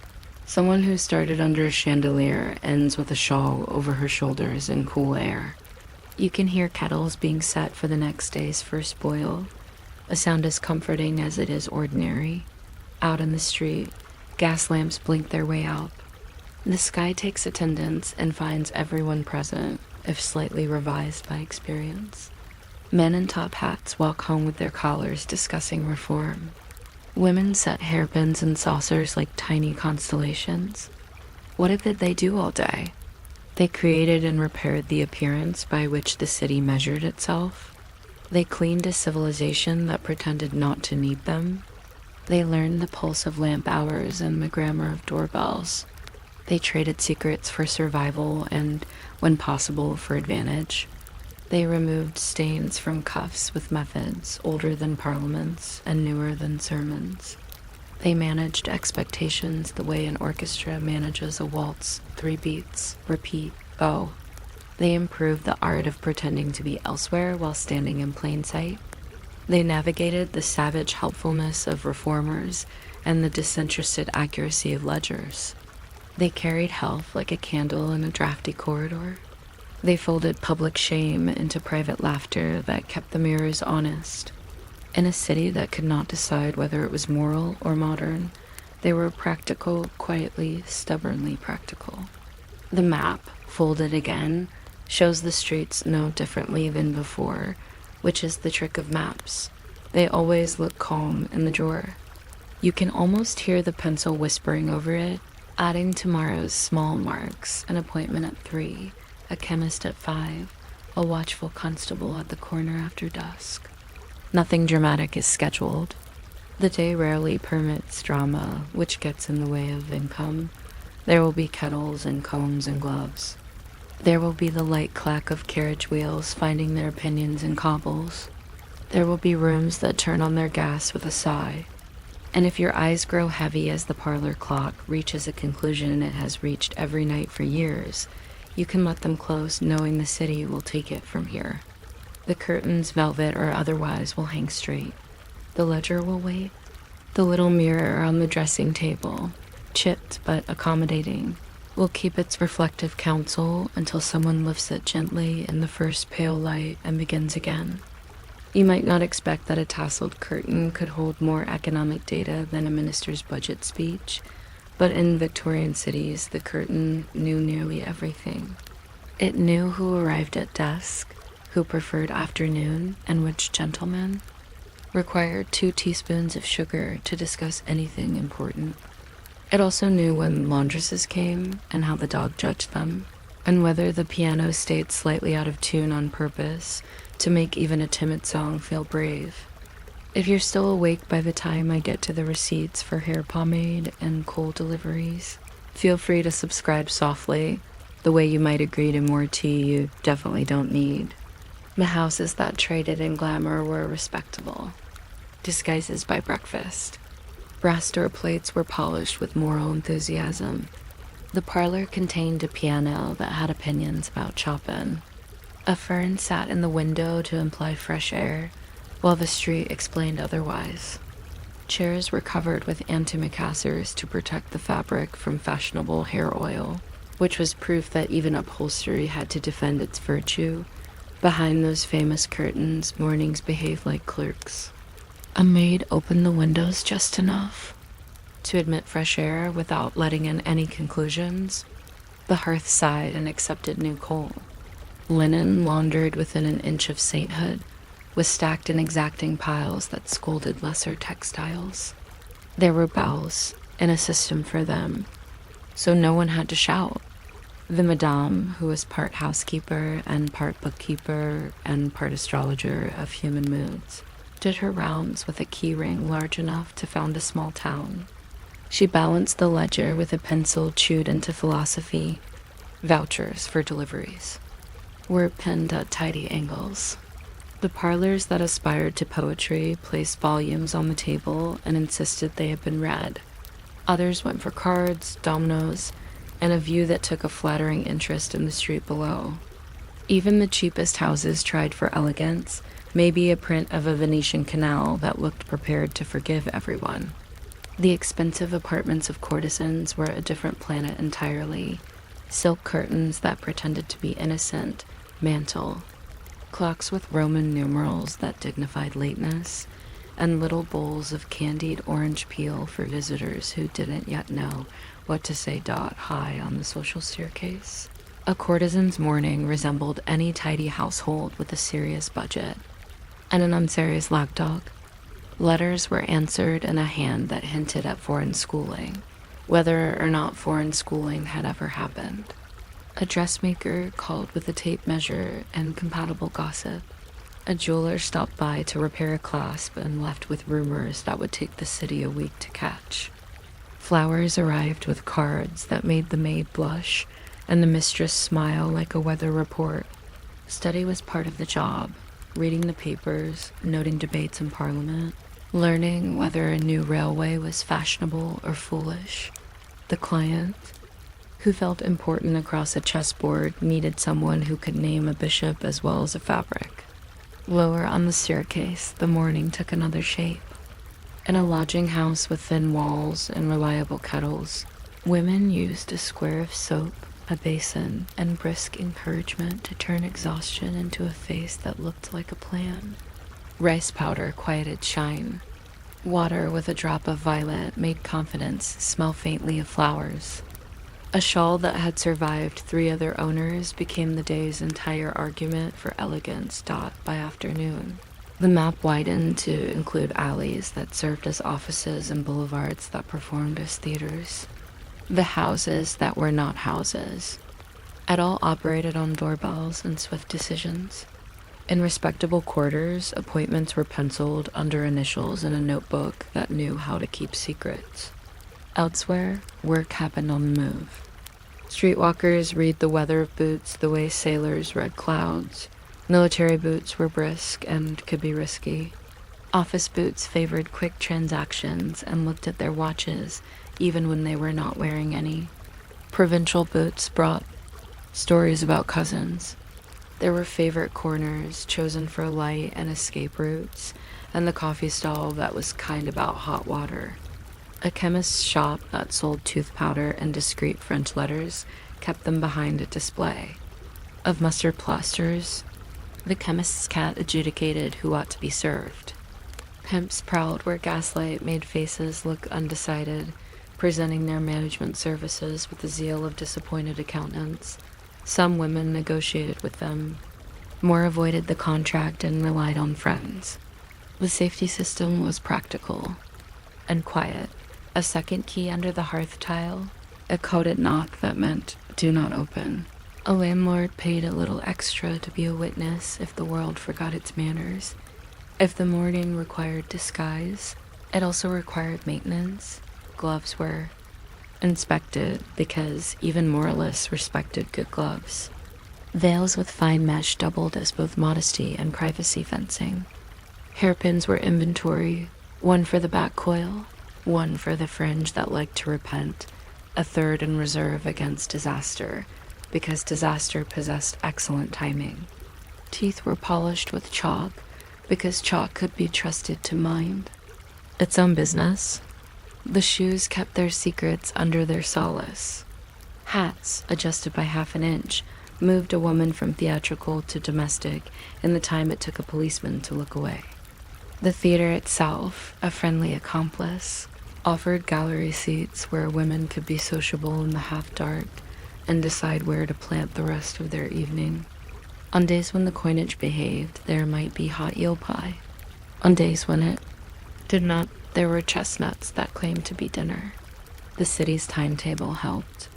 Gentlemen had office hours, so did soldiers. And Parliament, when in session, provided a seasonal bump like strawberries. Every economy had to bill someone. Doesn't want to read. The hidden plague, as the era liked to say with a shudder and a flourish, was not hidden to those paying for tonics with frightening labels. The cheap medicines promised miracles. The expensive ones promised privacy. Neither made strong. Guarantees. Clinics run by charities kept long benches and short tempers. The queue stretched past a Baptist chapel that rang its bell sympathetically, but in the end still rang like a bell. Doctors advised rest and quiet. Women nodded and returned to a life that disapproved of both. Knowledge traveled by whispers. How to spot a sore that meant trouble. which chemist mixed liniments without questions, which midwife treated everyone as a person rather than a cautionary tale. Even so, illness was a ruthless auditor. It took fees out of futures and ruined carefully folded plans. Those who had the resources retreated for weeks, claiming seaside air. Those who did not carried on with the stoicism that didn't make the newspapers. The law had its own way of getting involved. The Contagious Diseases Acts tried to treat the body as if it were a street that could be inspected at whim. Policemen learned to mistake suspicion for certainty. Examinations were performed with a coldness that called itself science and looked more like authority playing dress-up. Raids rattled through houses at unruly hours, rearranging furniture and fortunes with equal vigor. Neighbors memorized names. Magistrates delivered speeches to the docket that had already heard them twice that week. Fines were applied with precision. Jail terms were handed down with paternal disappointment. Pimps exploited fear with standardization, like grocers. Some women kept managers because the alternative was chaos administered by strangers. Others managed themselves and paid the price in constant alertness. Shame, mass-produced by newspapers, came cheaply. The same papers that revered empire could not resist a column that pretended to protect the public while selling a few extra copies to the public it was supposedly protecting. Yet even inside this tangle, ordinary kindness refused to retire. A landlady kept a spare shawl in the hallway for girls who came home late and chilled. A cabman pretended not to see a hurried exit through a side door and charged the fare that made discretion affordable. A constable whose beat required regular, moral indignation recommended the better-lit streets to those who asked for directions. There were union stirrings, quiet meetings under the patronage of reformers, who brought sandwiches where women attempted to set rates, times, and very basic conditions. The minutes were comprehensive, the results mixed. And there were rescue, homes whose ambitions were as large as their windows. Some offered practical help and respect. Others offered sermons, laundry, and a guilt that didn't reduce rent. Women accepted or declined according to the precise mathematics of survival, which could not always afford ideology. At the gilded end of the market, influence wandered about in slippers.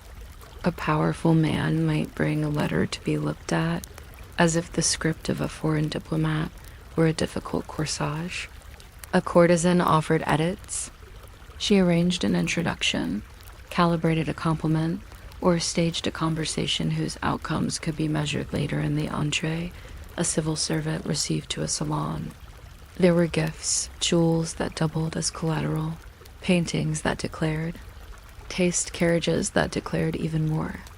There were also bills, including the tailor's, that had to be paid with excellent punctuality.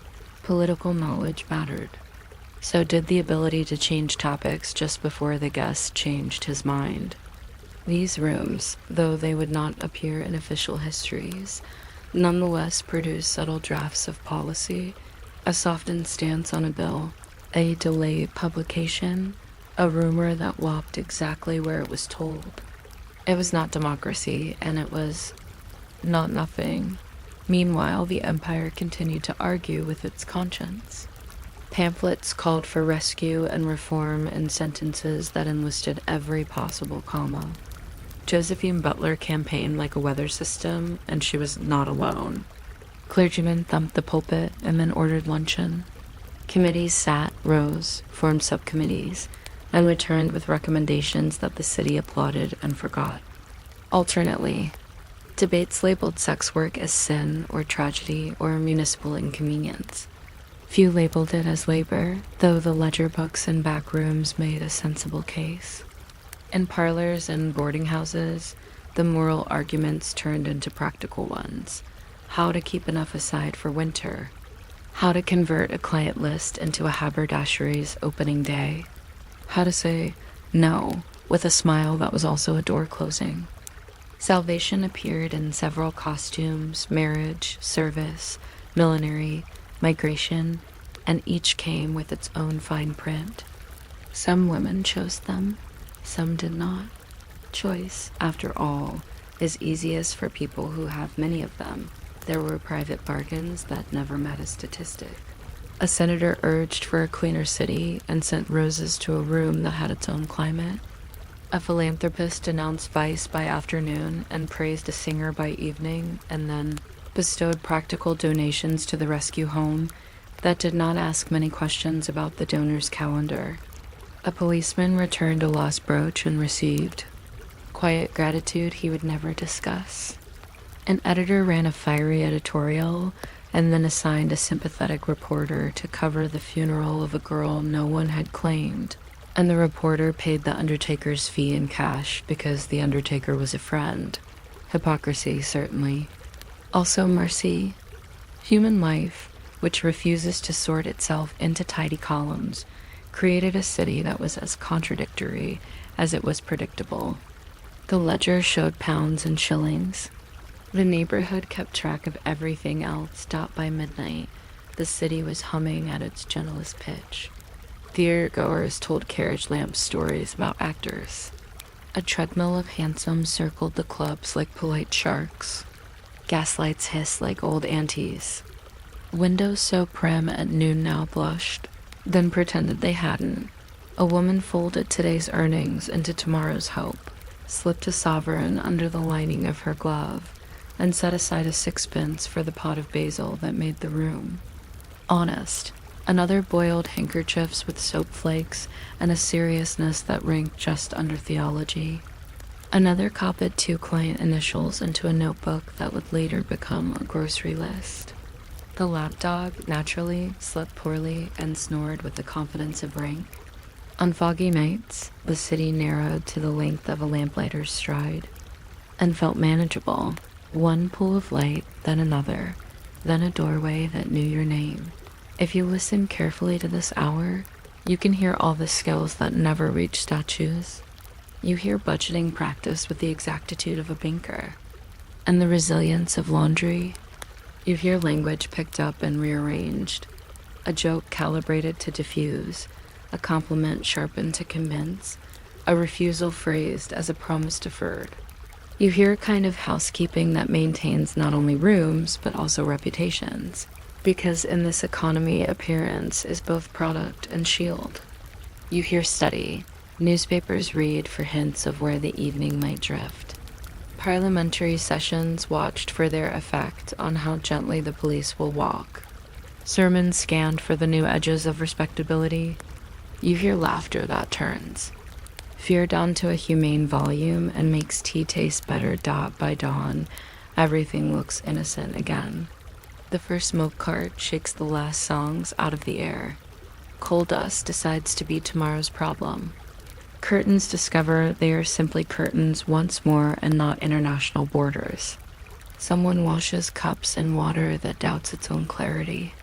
Someone else puts a sprig of geranium on a windowsill, because even the most cynical day still benefits from a small plant that thinks highly of summer.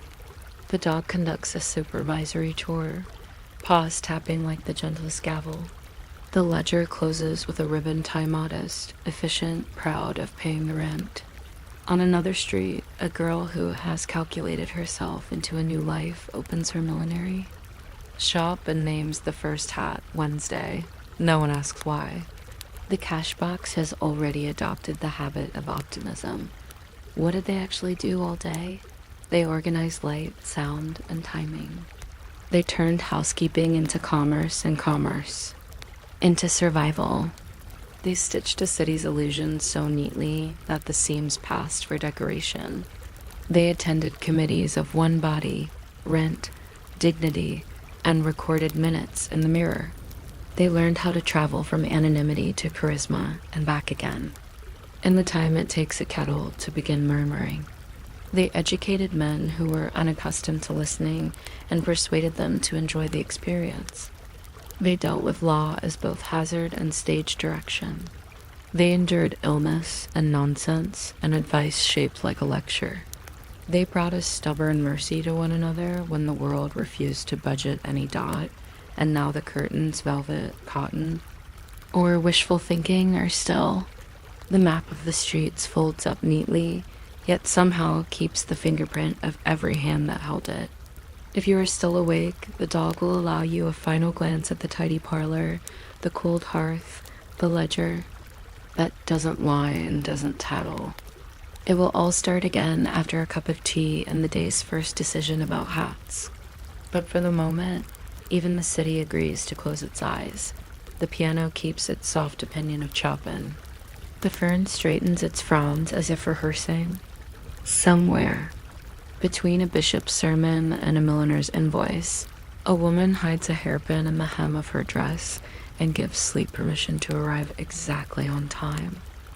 You might not expect a doorbell to understand the economy, but in Victorian cities, a brass button at shoulder height could predict cash flow better than a banker.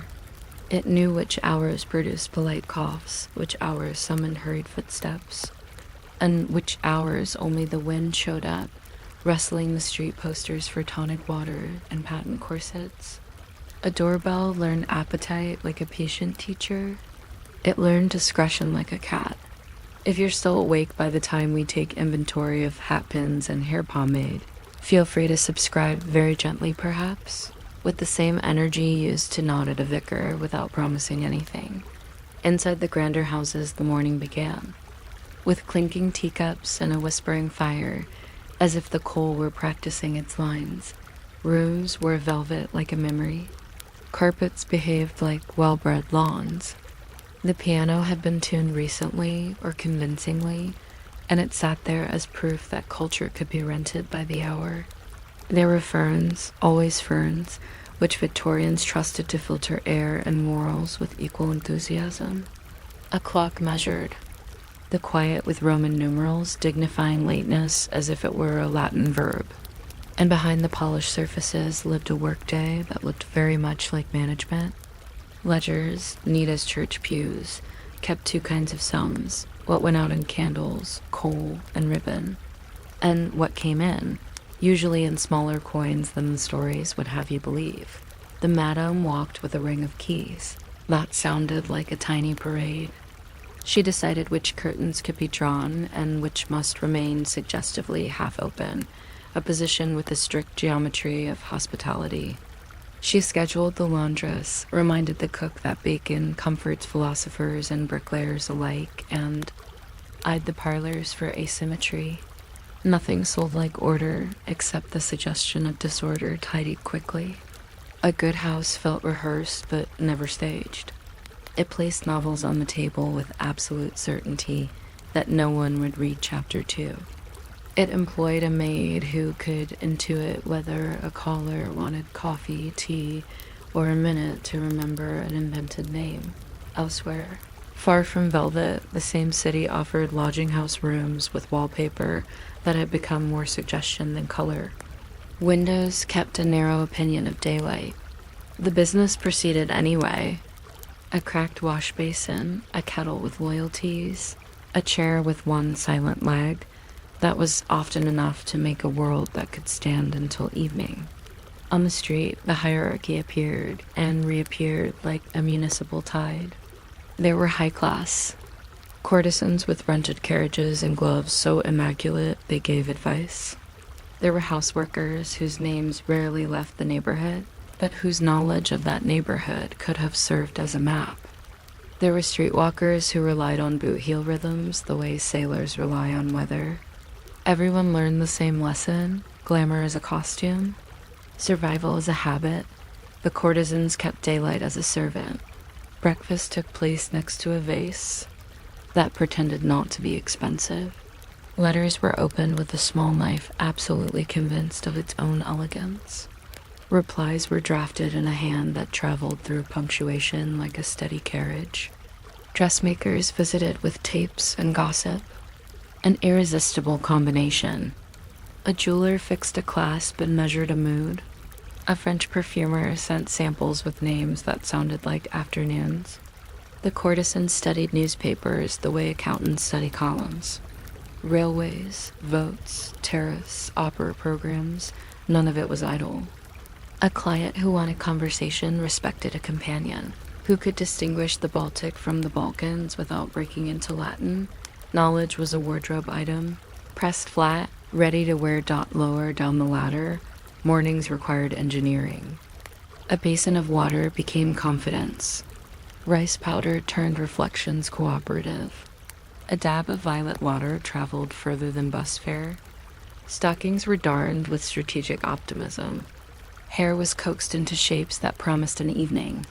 Gloves mended with invisible thread played at respectability and often convinced it. Hats knew tricks. A tilt of 2 degrees offered domesticity. 3 degrees whispered theater. 4 degrees implied travel. And then there were the small tools of daily magic: chalk for teeth, vinegar for shine, a sewing needle condemned to life in a cuff for emergencies that always arrived 12 minutes before you were. Readied up by afternoon, the city took a deep breath and pretended not to hurry. Appointments at the better houses were written under initials in a little leather book that never learned to judge. There might be music, some Wagner, played softly enough to keep the neighbors from reporting you. For modernity, there might be cards or a decanter that looked like ethics in glass form. Elsewhere, the routine involved corners with convenient lamplight and escape routes, doorways with cooperative shopkeepers, and a perfectly ordinary public house that knew when to open a side room and forget to count the minutes. A chemist sold scent, tooth powder, and quiet supplies kept behind the medicinal mustard plasters. The chemist's cat decided who came first. The juggling act was impressive and invisible. Clients had schedules, but so did the women serving them. One needed to be at the theater before the second act to be seen by someone who pretended to attend for the soprano. One needed to time a walk near the barracks with the small parade of soldiers dismissed for supper. One needed to avoid the factory shift change unless one enjoyed being jostled by an entire philosophy of wages. The weather offered microclimates of opportunity. Fog made courage cheap. Rain made caution profitable. A favorite coffee stall provided heat, a safe crowd, and the luxury known as a second opinion. All this economy also depended on friendship. Partners exchanged signals readable at distances. A hat brim pushed back meant this patron is safe. A hand on a reticule meant I need an exit. There were informal banks. Coins were lent and paid back with arithmetic that included kindness. Landladies acted as guarantors, witnesses, sometimes cousins no one could quite place in the family Bible. It was an industry of small agreements. A knock that meant do not open. A drawn shade that meant please wait. A ribbon tied in the window that meant not today. Professionalism wore a shawl and preferred to be underestimated. But the city also kept a drawer of indignities labeled health. The era spoke of a plague as if it were poetic, though the reality was plain. Charitable clinics held crowded benches and disinfectant that seemed optimistic rather than strong. Doctors lectured in tones carefully calibrated to be discouraging. Tonics promised recovery for $1.50. They delivered mostly disappointment with botanical notes. Women traded better information than the pamphlets. Which clinic hired a nurse who actually listened? Which midwife understood that compassion and cleanliness are not mutually exclusive? Which chemist mixed discreet cures without sermonizing? There were cycles of luck, and women who disappeared in the space between one rent day and the next. The law, which liked to arrive with its hat already victorious, made life into paperwork. The Contagious Diseases Acts granted medical intrusions with a certainty that astonishes even now. Inspection could be forced. Innocence could be presumed inconvenient. Raids involved boots, sunlight, and neighbors pretending to fuss with. Curtains while listening for names. Magistrates were shocked at predictable intervals. Newspapers sniffed the air like hunting dogs and returned to the office with columns posing as civic hygiene. The fines were real. The shame cheaper than a cup of broth and sold in larger quantities. Pimps entered the picture with the salesman's smile and accounting habits. They advertised protection the way umbrellas advertise a kind of weather. Some women hired them, treating the agreement as a cost of staying afloat. Others developed their own systems and carried the price in nerves instead of coins. Neve, Root offered guarantees. There were nights when a quick exit saved much. There were nights when it only saved pride. There were policemen who were decent in inconvenient ways, and others who were not. A few quietly, awkwardly warned of a planned raid, or suggested a safer route home. Their careers did not improve for displaying such creativity. Even so, kindness persisted. A cabman occasionally accepted a fare that included exactly one grateful glance. A bakery set aside the last buns for women who arrived late and cold, charging either half price or a story about the weather. A rescue home in the next district provided hot baths and clean sheets. Another rescue home provided sermons and work at 12 hours a day. Not all charity resembled help, but some did. On slow afternoons, a unionist or two handed out printed notices about meetings in back rooms. There, over tea gone heroic, fees and conditions were discussed with an optimism that looked fragile and turned out to be stubborn dot at the opposite end of town. Political conversation happened over crystal and candelabra. Power does not like two. Sit alone, and courtesans learned to set the table for it.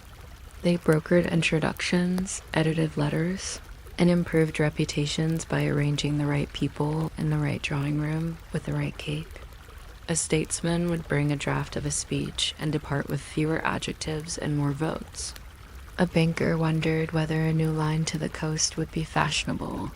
He left thinking it might be inevitable. The effect was not always dramatic. It was often the sort of nudge that moves a carriage when the horse is bored. Influence is cumulative and prefers to dress as dinner. The favorite paradox of the century was moral thunder delivered in houses with skylights engineered for discretion. Pamphleteers declared that sin rotted the empire while purchasing seats. For the ballet, clergy denounced the trade on Sunday and praised a singer privately on Tuesday. Respectable ladies founded societies with acronyms no one could remember, but everyone thanked. Reformers campaigned with persistence more impressive than their hats. Some of them, this matters, listened.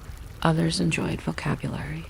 In kitchens and boarding houses, the debate condensed to rent, groceries, and whether a client list could, by force of will, be translated into a haberdashery's customer base. Pragmatism votes daily and counts the ballots in candles. This world contained as many escapes as trapdoors. Marriage promised exit with conditions printed in fine type. Domestic service promised steadiness and a bed with rules pinned to it. Millinery promised independence that smelled of glue and steam. Immigration promised to become someone else at a distance measured in weeks of ocean. Women chose according to the mathematics of their lives. The city barely noticed.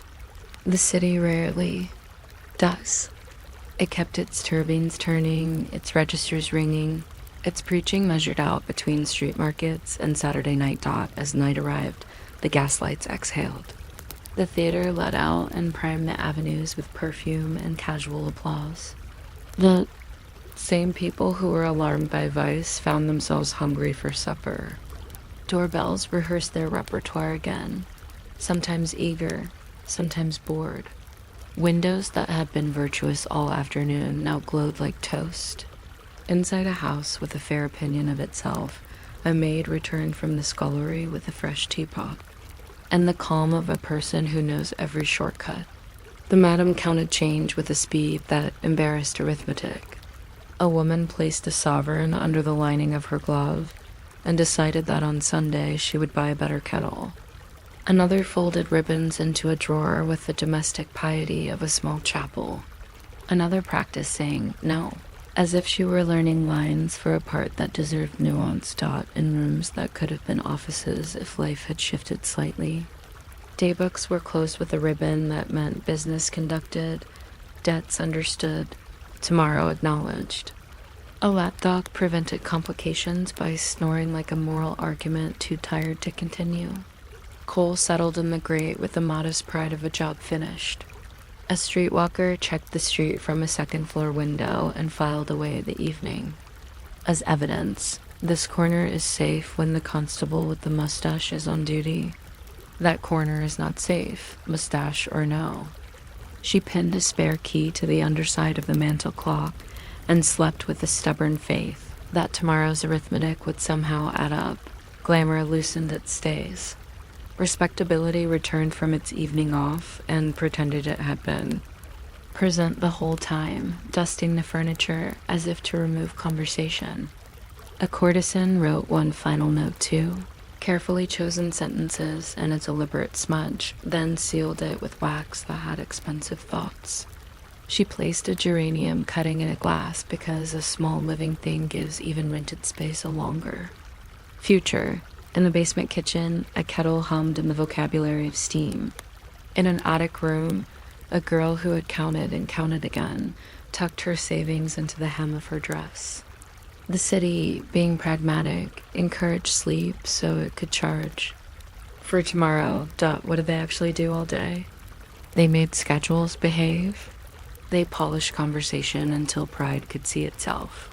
They practiced the geography of survival, knowing which doors opened inward and which opened outward. They tended ledgers, faces, rooms, reputations. They learned to travel invisibly across class lines, sandpapering the edges of accent on command. They prepared always the preparation and then an unremarkable triumph. They washed cups and locked boxes and coaxed a lamp to admit defeat. If you're still awake, you'll notice the doorbell has fallen silent at last. Content the way a clerk is content when the sums refuse to misbehave. Outside, the poster for tonic water flaps without reading itself. Inside, the fern sighs as ferns do, rediscovering the same air it filtered this morning. A woman places a hairpin where she find it without thinking, and then stops thinking. The city agrees to let the curtains be merely cloth, the piano be merely furniture, the ledger be merely numbers until the next time. And in that soft truce between business and sleep, footsteps fade, tea cools, and the air grows so calm that even history decides to lie down for a little while. You might not think a velvet curtain could keep a schedule, but in Victorian cities the fabric seemed to know when footsteps would arrive and when they would reattach themselves politely to another doorway. The houses that hung such curtains treated time like a visiting cousin welcome, slightly in the way, and forever asking for more tea. Doorbells learned to ring in 3 dialects, the confident press of repeat patrons, the nervous flutter of newcomers, and the gentle misfire of someone who had meant to call on the dressmaker next door and now needed to pretend they admired brickwork. If you're still awake after we catalog the different chimes a brass button can produce, you may subscribe with the same small intention. Used to blow out a candle and miss on purpose. Behind the curtains, the air had a quiet logic of lamp oil, coal dust, and rosewater that attempted, bravely, to negotiate with both. Parlors rehearsed elegance the way a choir rehearses Amen. Sofas were upholstered in a red that insisted upon calling itself claret, as if the color had privileges.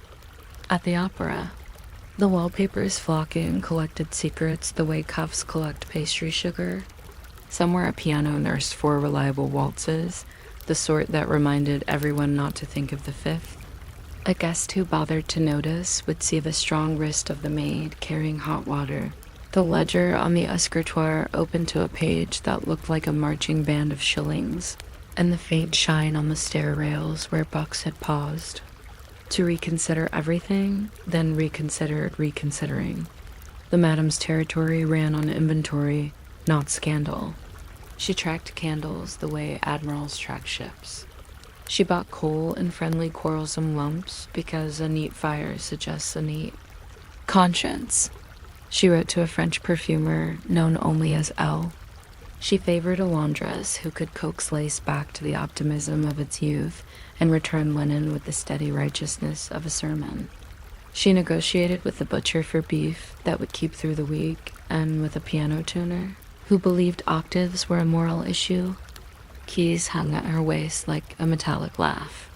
She wore them to meet the milkman, the post, and the occasional lady caller who arrived under the name of Charity and departed under the name of Curiosity. At the higher end of this world lived the courtesans who knew to arrange a bowl of oranges exactly 2 inches from the edge of the table, because foreign fruit was a way of saying, I am seasonal and I have receipts. They kept calling cards engraved with a serif that could almost pass for a lineage. Their carriages were hired, but they rode them with the confidence of a duchess and the gaze of a clerk checking columns. A courtesan's bookshelf was a theater of hints: Voltaire for tolerance, Shakespeare for the weather, travel guidebooks for pretending to recognize names at dinner. Her rooms held a respectable painting of something vaguely Italian and a disrespectful sofa that looked like it had. Opinions. Further down the slope were houses of fewer rooms and more candor. A little parlor, a narrow bedroom, a basin that had chosen stubbornness as a lifestyle, curtains the color of yesterday, a kettle that learned to whistle as if it were paid by the note. The women there operated like harbor masters in a clattering port, timing the traffic of sailors off a ship called the Payday, which docked once a week with precision and no apology. They worked by light that couldn't keep a promise and by weather that could not be bribed, watched by cats who kept receipts in their tails. And then there were the streetwalkers who studied the city's paving stones as if each one were an exam question. They knew which corners absorbed a constable's attention and which corners slipped it.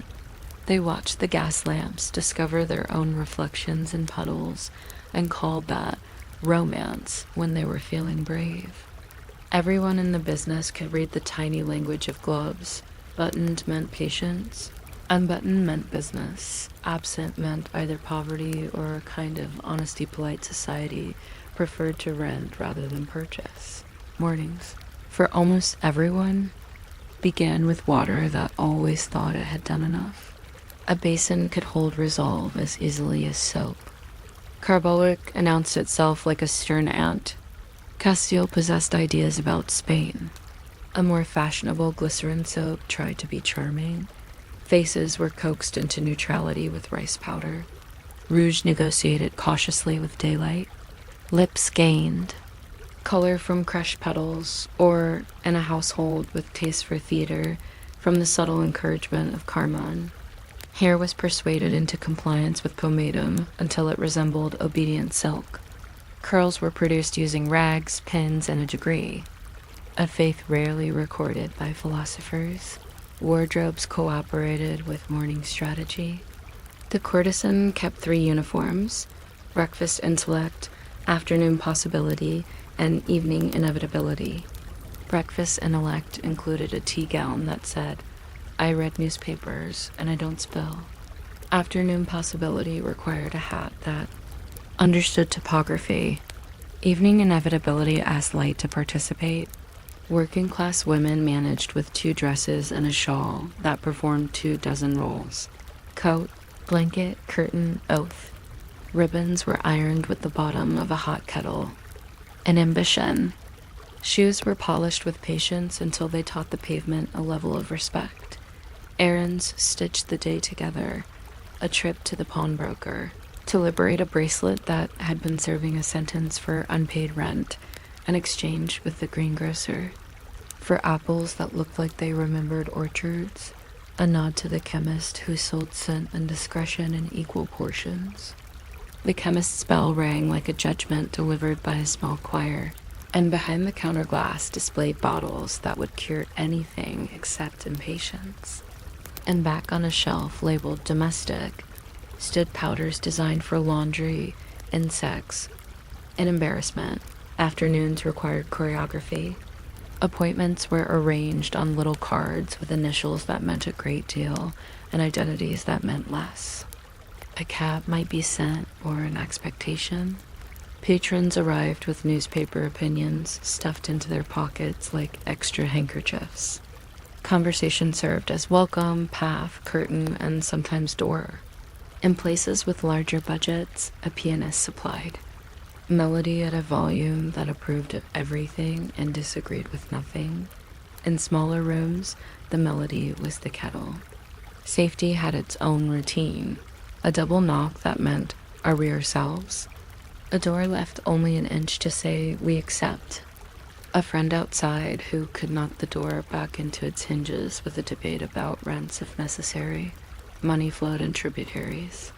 A sovereign looked magnificent, but most business arrived in stubborn, honest silver. That silver built lives.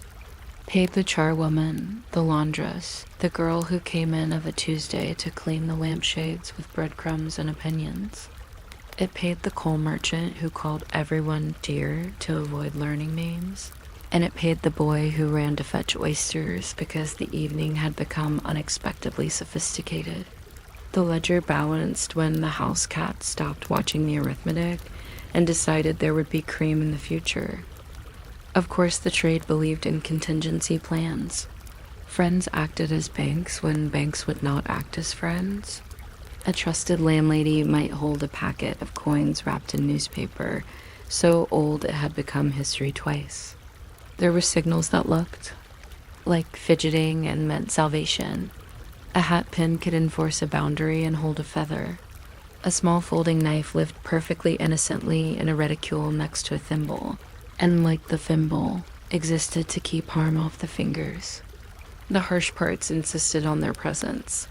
Clinics with cold benches and hot opinions tried to diagnose entire lives in under 4 minutes.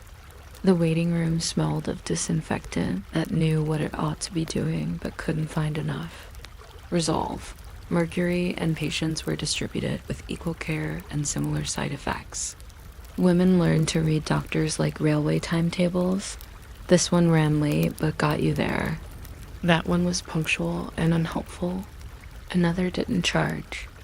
If you brought proof of courage, better information traveled by whisper, who could be trusted with silence, who smiled before they had earned it. Which Lock Hospital had a matron who believed that clean sheets cure more than sermons do. The law performed certainty in broad strokes. The Contagious Diseases Acts in practice made suspicion a kind of evidence. Inspectors arrived when respectability wished to be seen arriving. A signature on a form could remove liberty the way a draft removes heat. Police registers turned names into lines and lines into ink, and ink into a sort of public rumor. On bad nights, a raid moved through a house like heavy weather. Boots, lamps, a manner of speaking that acted as if success had been achieved before anyone decided what it was.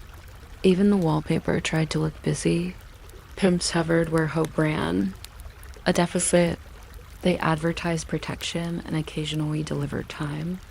Their ledgers, when they had them, contained the accounts of other people's choices. Some women treated such men as contractors with expensive terms. Others organized without them and paid their fee in caution instead of coin. Blackmail was a common trade with uncommon ethics. A woman learned to keep letters that contained 2. Many adjectives or none. Street constables were not a single species. There were those who kept the peace as if it were a garden, those who collected favors as if they were stamps, and those who, once in a helpful while, coughed loudly outside. A door just before practical trouble reached for the handle. Public shame played its part with energy. Newspapers, a remarkably efficient device for turning whispers into ink-ran campaigns with titles that sounded like sermons and smelled like sales. Engravings illustrated fallen women with sympathetic lines, while the advertisements below offered cures in bottles. Rescue homes opened their doors with Bible verses, sewing machines, and rules that read like minutes from a very long meeting. Some places offered warmth, some offered work, Some offered moral acoustics in which your voice never quite sounded like your own. Even kindness in that era came bundled with a committee. Meanwhile, upstairs from the paper storms, society danced. Courtesans turned dinner tables into influence with a skill that would have made an ambassador nod. Election plans stuck to the upholstery like spilled sauce. A newspaper owner learned delightfully that a certain paragraph about municipal drainage would make him seem humane. A banker practical enough to fear boredom discovered that infrastructure can be seductive when explained in the right light, with the right syllables. The women were not merely in the room. They were the reason the conversation stopped being a lecture and became a purchase. Some clients came for consultation more than affection. A manufacturer asked whether the public would accept a soap with violet notes. The answer was yes, if priced for wives and advertised to mothers. A backbench politician rehearsed a speech about poor relief, too many verbs, not enough nouns, and left later with fewer flourishes and more votes. The opera box served as stock exchange for gossip. The breakfast table served as committee room. The carriage home served as the place where reputations decided to rise early. All of it paid coin, rent, coal, and unofficially tuition in a city's civil engineering of desire. Hypocrisy kept excellent hours. Clergymen thundered wholesomely at noon and asked for second helpings of scandal at 2. Philanthropists distributed tracts that bravely attacked human nature while the printers prepared invoices that quietly agreed with it. Reformers, in fairness, also stitched quilts and found jobs, and some marched through rain until their shoes behaved like sponges.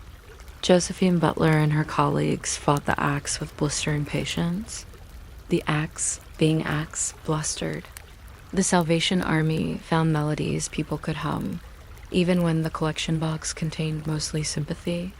Somewhere, in a respectable drawing room with a rug that thought highly of itself, a hostess declared that prostitution was a national sin, and later wrote a discreet note arranging an introduction to a certain charming reader of French reviews. In kitchens and lodging houses, the moral debate arrived uninvited and sat down as if it had been asked. Sin sounded expensive. Salvation sounded time-consuming. Necessity paid the landlord. Many women kept 2 ledgers, the small practical one with numbers and a larger invisible one where kindnesses were tallied. A rescued friend moved into a decent room above a cobbler's shop and learned to sleep without listening for boots on the stairs. Another married a tailor who could turn a remnant into a skirt that believed in a future. Yet another crossed the Atlantic under the protection of a name invented in the ticket office and decided the ocean was advisory rather than final. Evenings lowered themselves over the city like a well-trained stage curtain. Gas mantles bloomed. Lamplighters earned their applause by absence. Horses negotiated cobbles. Hansoms negotiated horses. Everyone negotiated weather. In a fine house, the pianist shifted to Strauss with a practicality that smiled. In a smaller house, the homework of survival began, counting coins, airing rooms, soaking handkerchiefs, pruning rumor. A woman put a sovereign in the toe of her boot and felt the day go balanced. Another hid a shilling in the hem of her shawl for good luck and emergencies, categories that knew each other well. By night's end, the city had peeled itself back to quiet storefronts and the small wheeze of coal settling in grates. The fern in the corner, there was always a fern looked satisfied with its air-filtering career. The last cup of tea cooled as if demonstrating a law of physics. The ledger closed with the sound of a promise keeping itself available. Door latches returned to their upright positions like respectable citizens after a nap. From outside came the long, soft pulse of wheels, and from inside, the sigh of corset stays negotiating peace with breath. What did they do all day? They managed a complicated civilization that pretended to be a secret. They balanced accounts and coins and courtesies. They studied timetables, Gamoon, the weather, and the reliability of men called Edward. They laundered fabrics and reputations with equal skill, stitched hope into hems, and stored strategies in pockets. They read newspapers for clients and faces for safety. They applied powder, wit, and invoices with a steadiness that would have improved Parliament. If you are still listening, you may notice how the last lamp turns down without complaint. The piano lid descends as smoothly as if closing were its reason for being.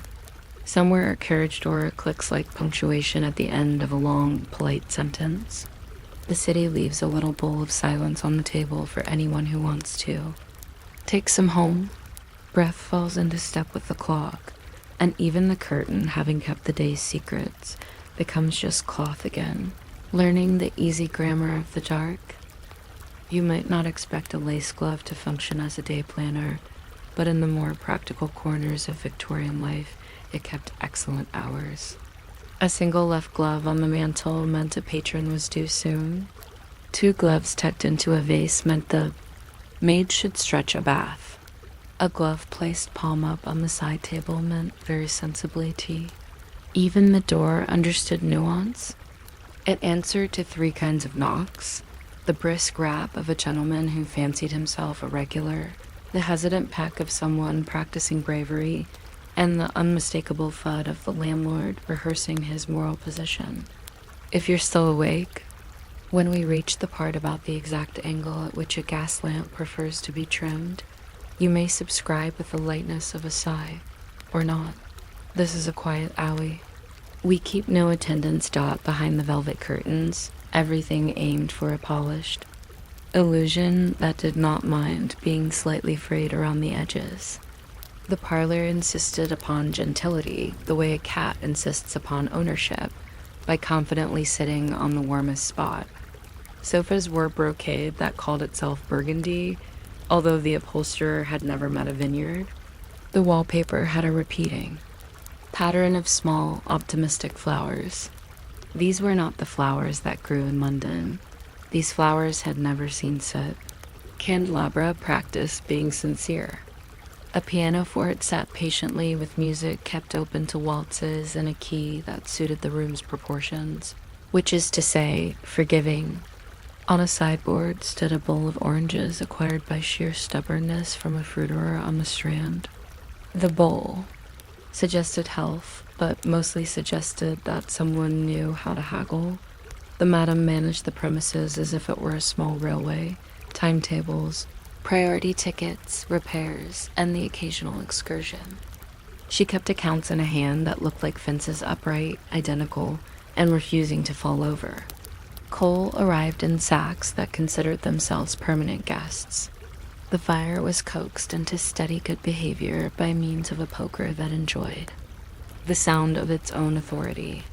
Fresh sheets stood folded like arguments that had already won.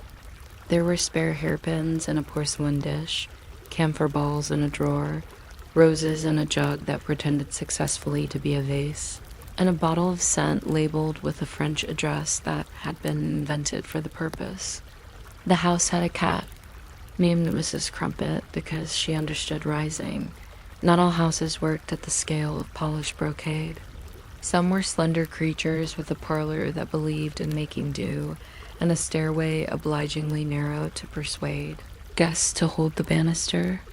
The bath sat by the hearth because that is where hot water knows to go. A kettle that boiled with the intensity of a sermon gave steam to the mirror, which thanked it and then fogged out of habit. On the mantel clock, a small mechanical shepherd watched over 4 painted sheep who never strayed. It ticked with a kind of competence that almost counted as music. Women in these houses measured the day in errands, and in the reliable cycle of lamps, trim, light, extinguished, justified dot at the top of the arrangement lived the courtesans, who kept rooms that would not embarrass a visiting colonel. They possessed the rare art of placing a cushion where conversation would rest, and a scandal sheet where it would sprout. Their calling cards bore elegant serifs and addresses that reinforced the notion of discretion by being located a polite distance from the truth. They learned languages and phrases, enough Italian to greet peppermints, enough French to order tea with irony, enough German to admire punctuality. Their wardrobes included tea gowns for practicing philosophy, walking dresses for being encountered, unexpectedly, and evening garments designed to have opinions about chandeliers. Bookshelves held Cicero conveniently unread, Byron reluctantly, and a guide to the Rhine open to the page describing a castle. No one had actually seen Dot further down the ladder were the rooms of women who navigated the city at pavement level. They had 2 good dresses, a shawl that could become anything from a door to a roof, and boots acquainted with all the shortcuts extant. They understood the geography of shadows and constables, and which lamp third from the corner. Always that one went out for 10 breathless minutes at midnight. They traded notes on cabmen, the sort who could be trusted to wait, and the sort who could be trusted to the story later. And they made a lifelong daily acquaintance with London weather, which insisted on changing its mind directly after one had dressed to suit it. Mornings began with water that never seemed enthusiastic about its role. Basins were polished by elbow and determination. Carbolic announced itself like a knock from a neighbor who means well. Soap learned the artless ballet of circles, and the mirror offered mild moral commentary on the subject of sleep. A hairbrush would, with bristles that aspired to discipline, encouraged order until order agreed. Pomatum sealed treaties. Rice powder negotiated terms with shine. Rouge, applied with care, translated fatigue into faint optimism. Beeswax comforted, lips that met too much winter. In the drawer sat small tools, curling tongs that believed in heat, the way accountants believe in columns, an emery board as patient as a vicar, tweezers that could have found employment at the Royal Observatory, wardrobe. Decision served as strategy. The courtesan's morning costume said, "I can discuss the opera while pouring tea," and the hem kept that promise by not tripping over the carpet. There were ribbons for sincerity, ribbons for practicality, and a ribbon for emergencies that included both rain and powerful people. For working class women, the 2-dress system handled every weather and most temperaments. The better dress acquired pinprick burns from gas mantle. Accidents, each a small comet with a story, and the everyday dress developed shapely opinions about durability. Boots were blacked with enough care to persuade the street to behave. If the street refused, the boots expressed disappointment and carried on. Errands punctuated the day like commas that enjoyed their work. The pawnbroker was a regular correspondent, part jailer, part savior, a man whose glass cases glowed like an exhibition of postponed plans. A bracelet went in on Thursday to pay the coal man. It came back on Saturday because company might call. At the chemist, the bell over the door chimed with the mindfulness of a parish. Bottles promise wonders, lavender water in the spirit of consolation, glycerin for delicate hands that handled rough choices, powders that addressed every ill except poverty. Behind the counter lurked a locked cabinet that could be opened by request phrased in a grammar of nods. At the greengrocer, one could buy apples that looked like memories of autumn.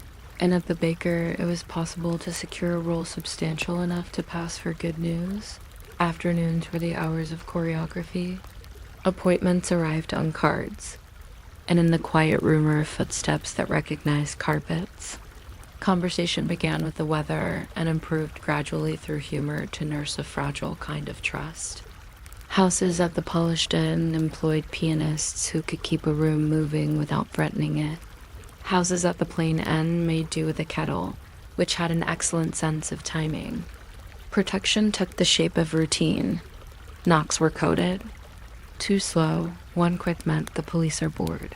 3 steady taps meant the landlady is thirsty, and a confused scrabble of sound meant the landlord has thoughts about money. In any house worth its coal, there was a back way that pretended to be a broom cupboard, and someone who always knew where the key had wandered. Coin published results.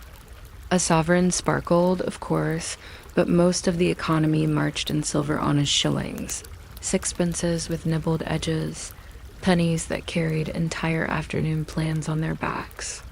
Silver paid for the charwoman who spoke 7 languages, all of them cleaning. It paid for the laundress who returned linen so sharp you could draft maps on it.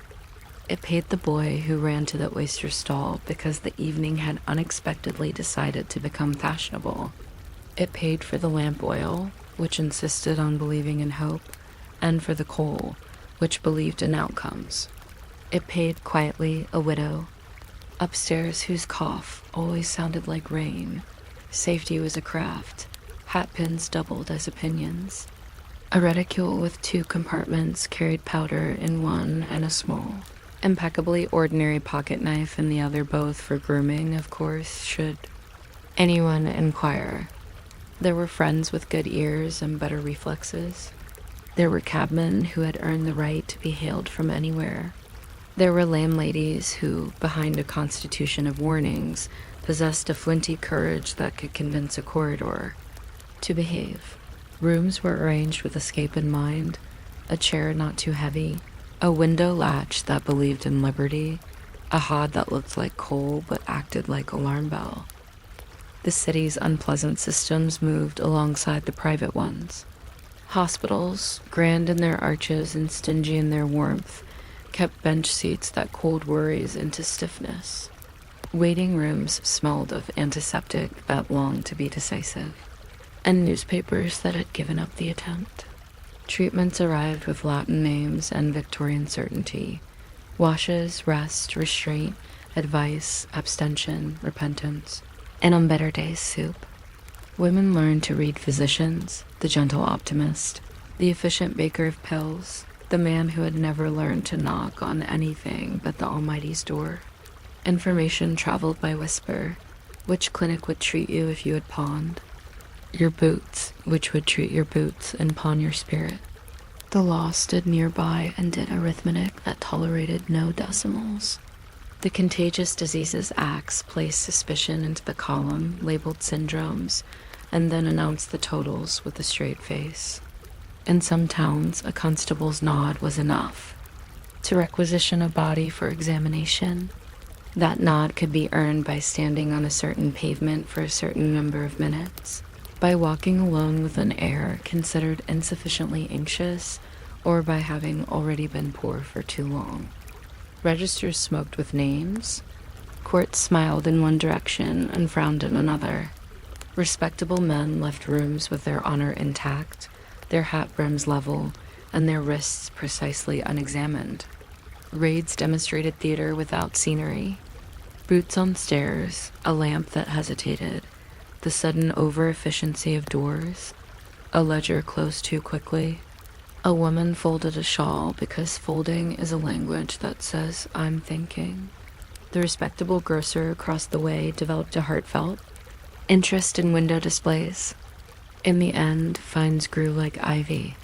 Sometimes a night in a cell replaced a night in a bed, and everyone involved believed they had taught someone something, though the subject remained unclear. By morning, the kettle and the sun restored their jurisdiction. Pimps operated where shortages meet solutions. Some were small entrepreneurs of other people's risks.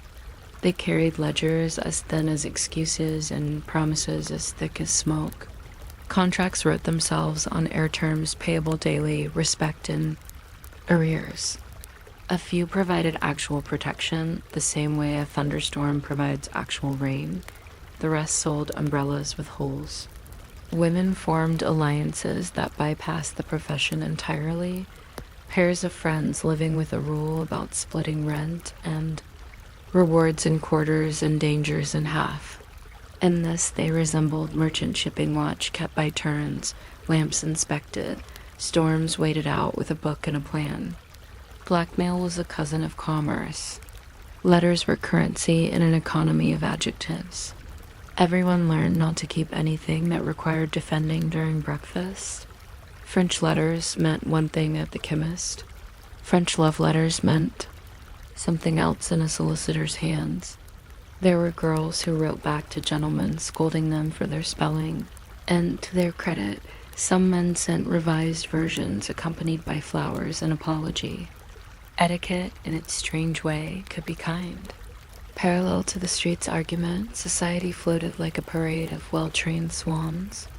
Courtesans hosted dinners where the cutlery kept time, and the conversation discovered that municipal drainage could, under the correct candlelight, sparkle. Parliamentary minor talents rehearsed their adjectives. Industrialists consulted on whether a soap framed as hygienic would frighten or reassure. Editors tried on opinions like gloves and developed a sudden fascination with poverty that did not involve visiting it. This influence was not necessarily corrupt. Often it was merely practical. Votes have been tipped by less than a clever remark, delivered between the fish and the roast. Hybrids of affection and strategy grew in these rooms. A woman might advise a young member of government to choose a cause that could survive a recess. Another might guide a banker away from an investment in railways that only reached fields.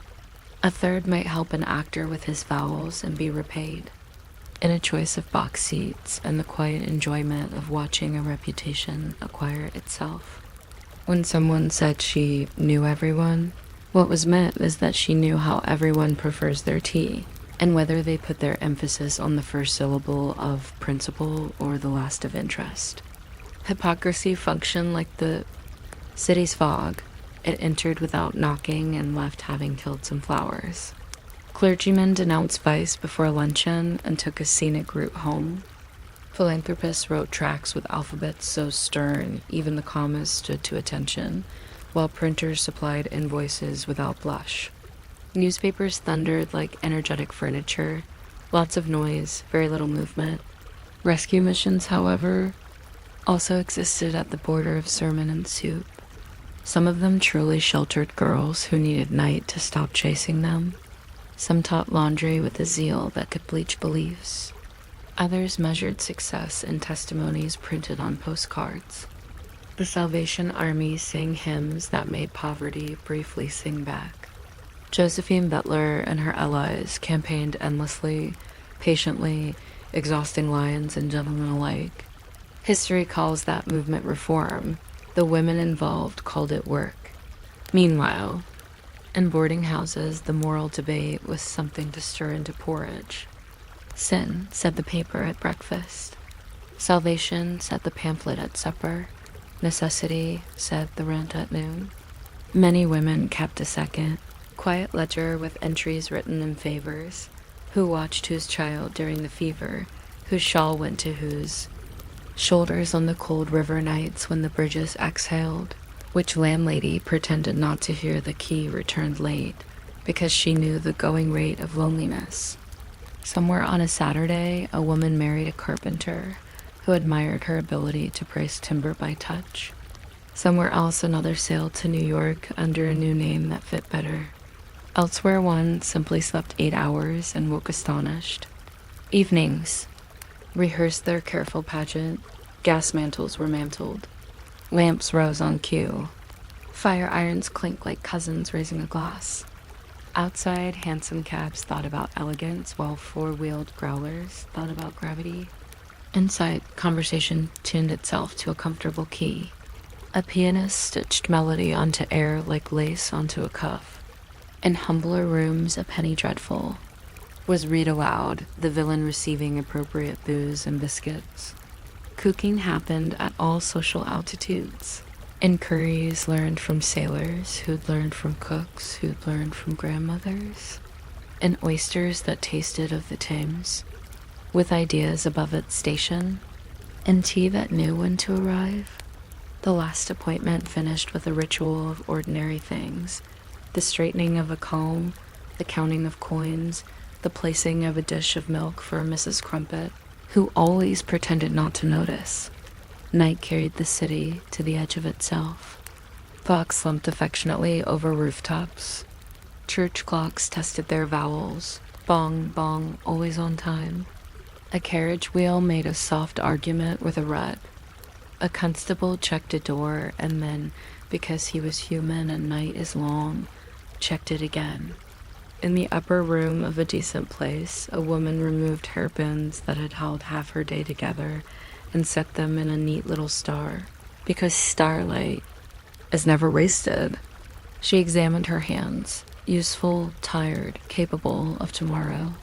On the mantel, the small shepherd and his 4 painted sheep continued toward their destination, which was and remains ticking. What did they actually do all day?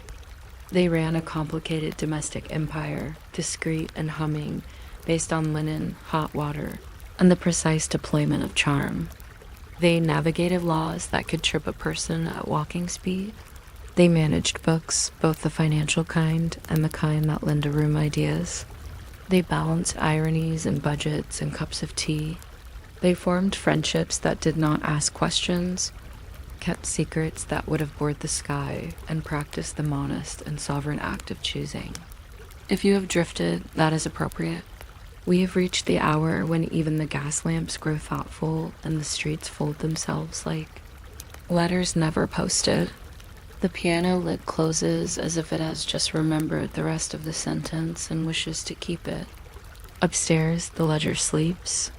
Downstairs, the kettle exhales once, like a cat making a final comment. Boots are arranged with their toes pointing toward the morning, a tiny optimism. The curtains, plain velvet or only determined, fall together. With the wisdom of fabric that has seen everything and prefers silence, breath aligns with the clock. The room forgets the difference between gold and brass. And somewhere in the almost audible pause before the city takes its next breath, a glove rests open on the mantel, not keeping time anymore, simply being cloth, simply being still.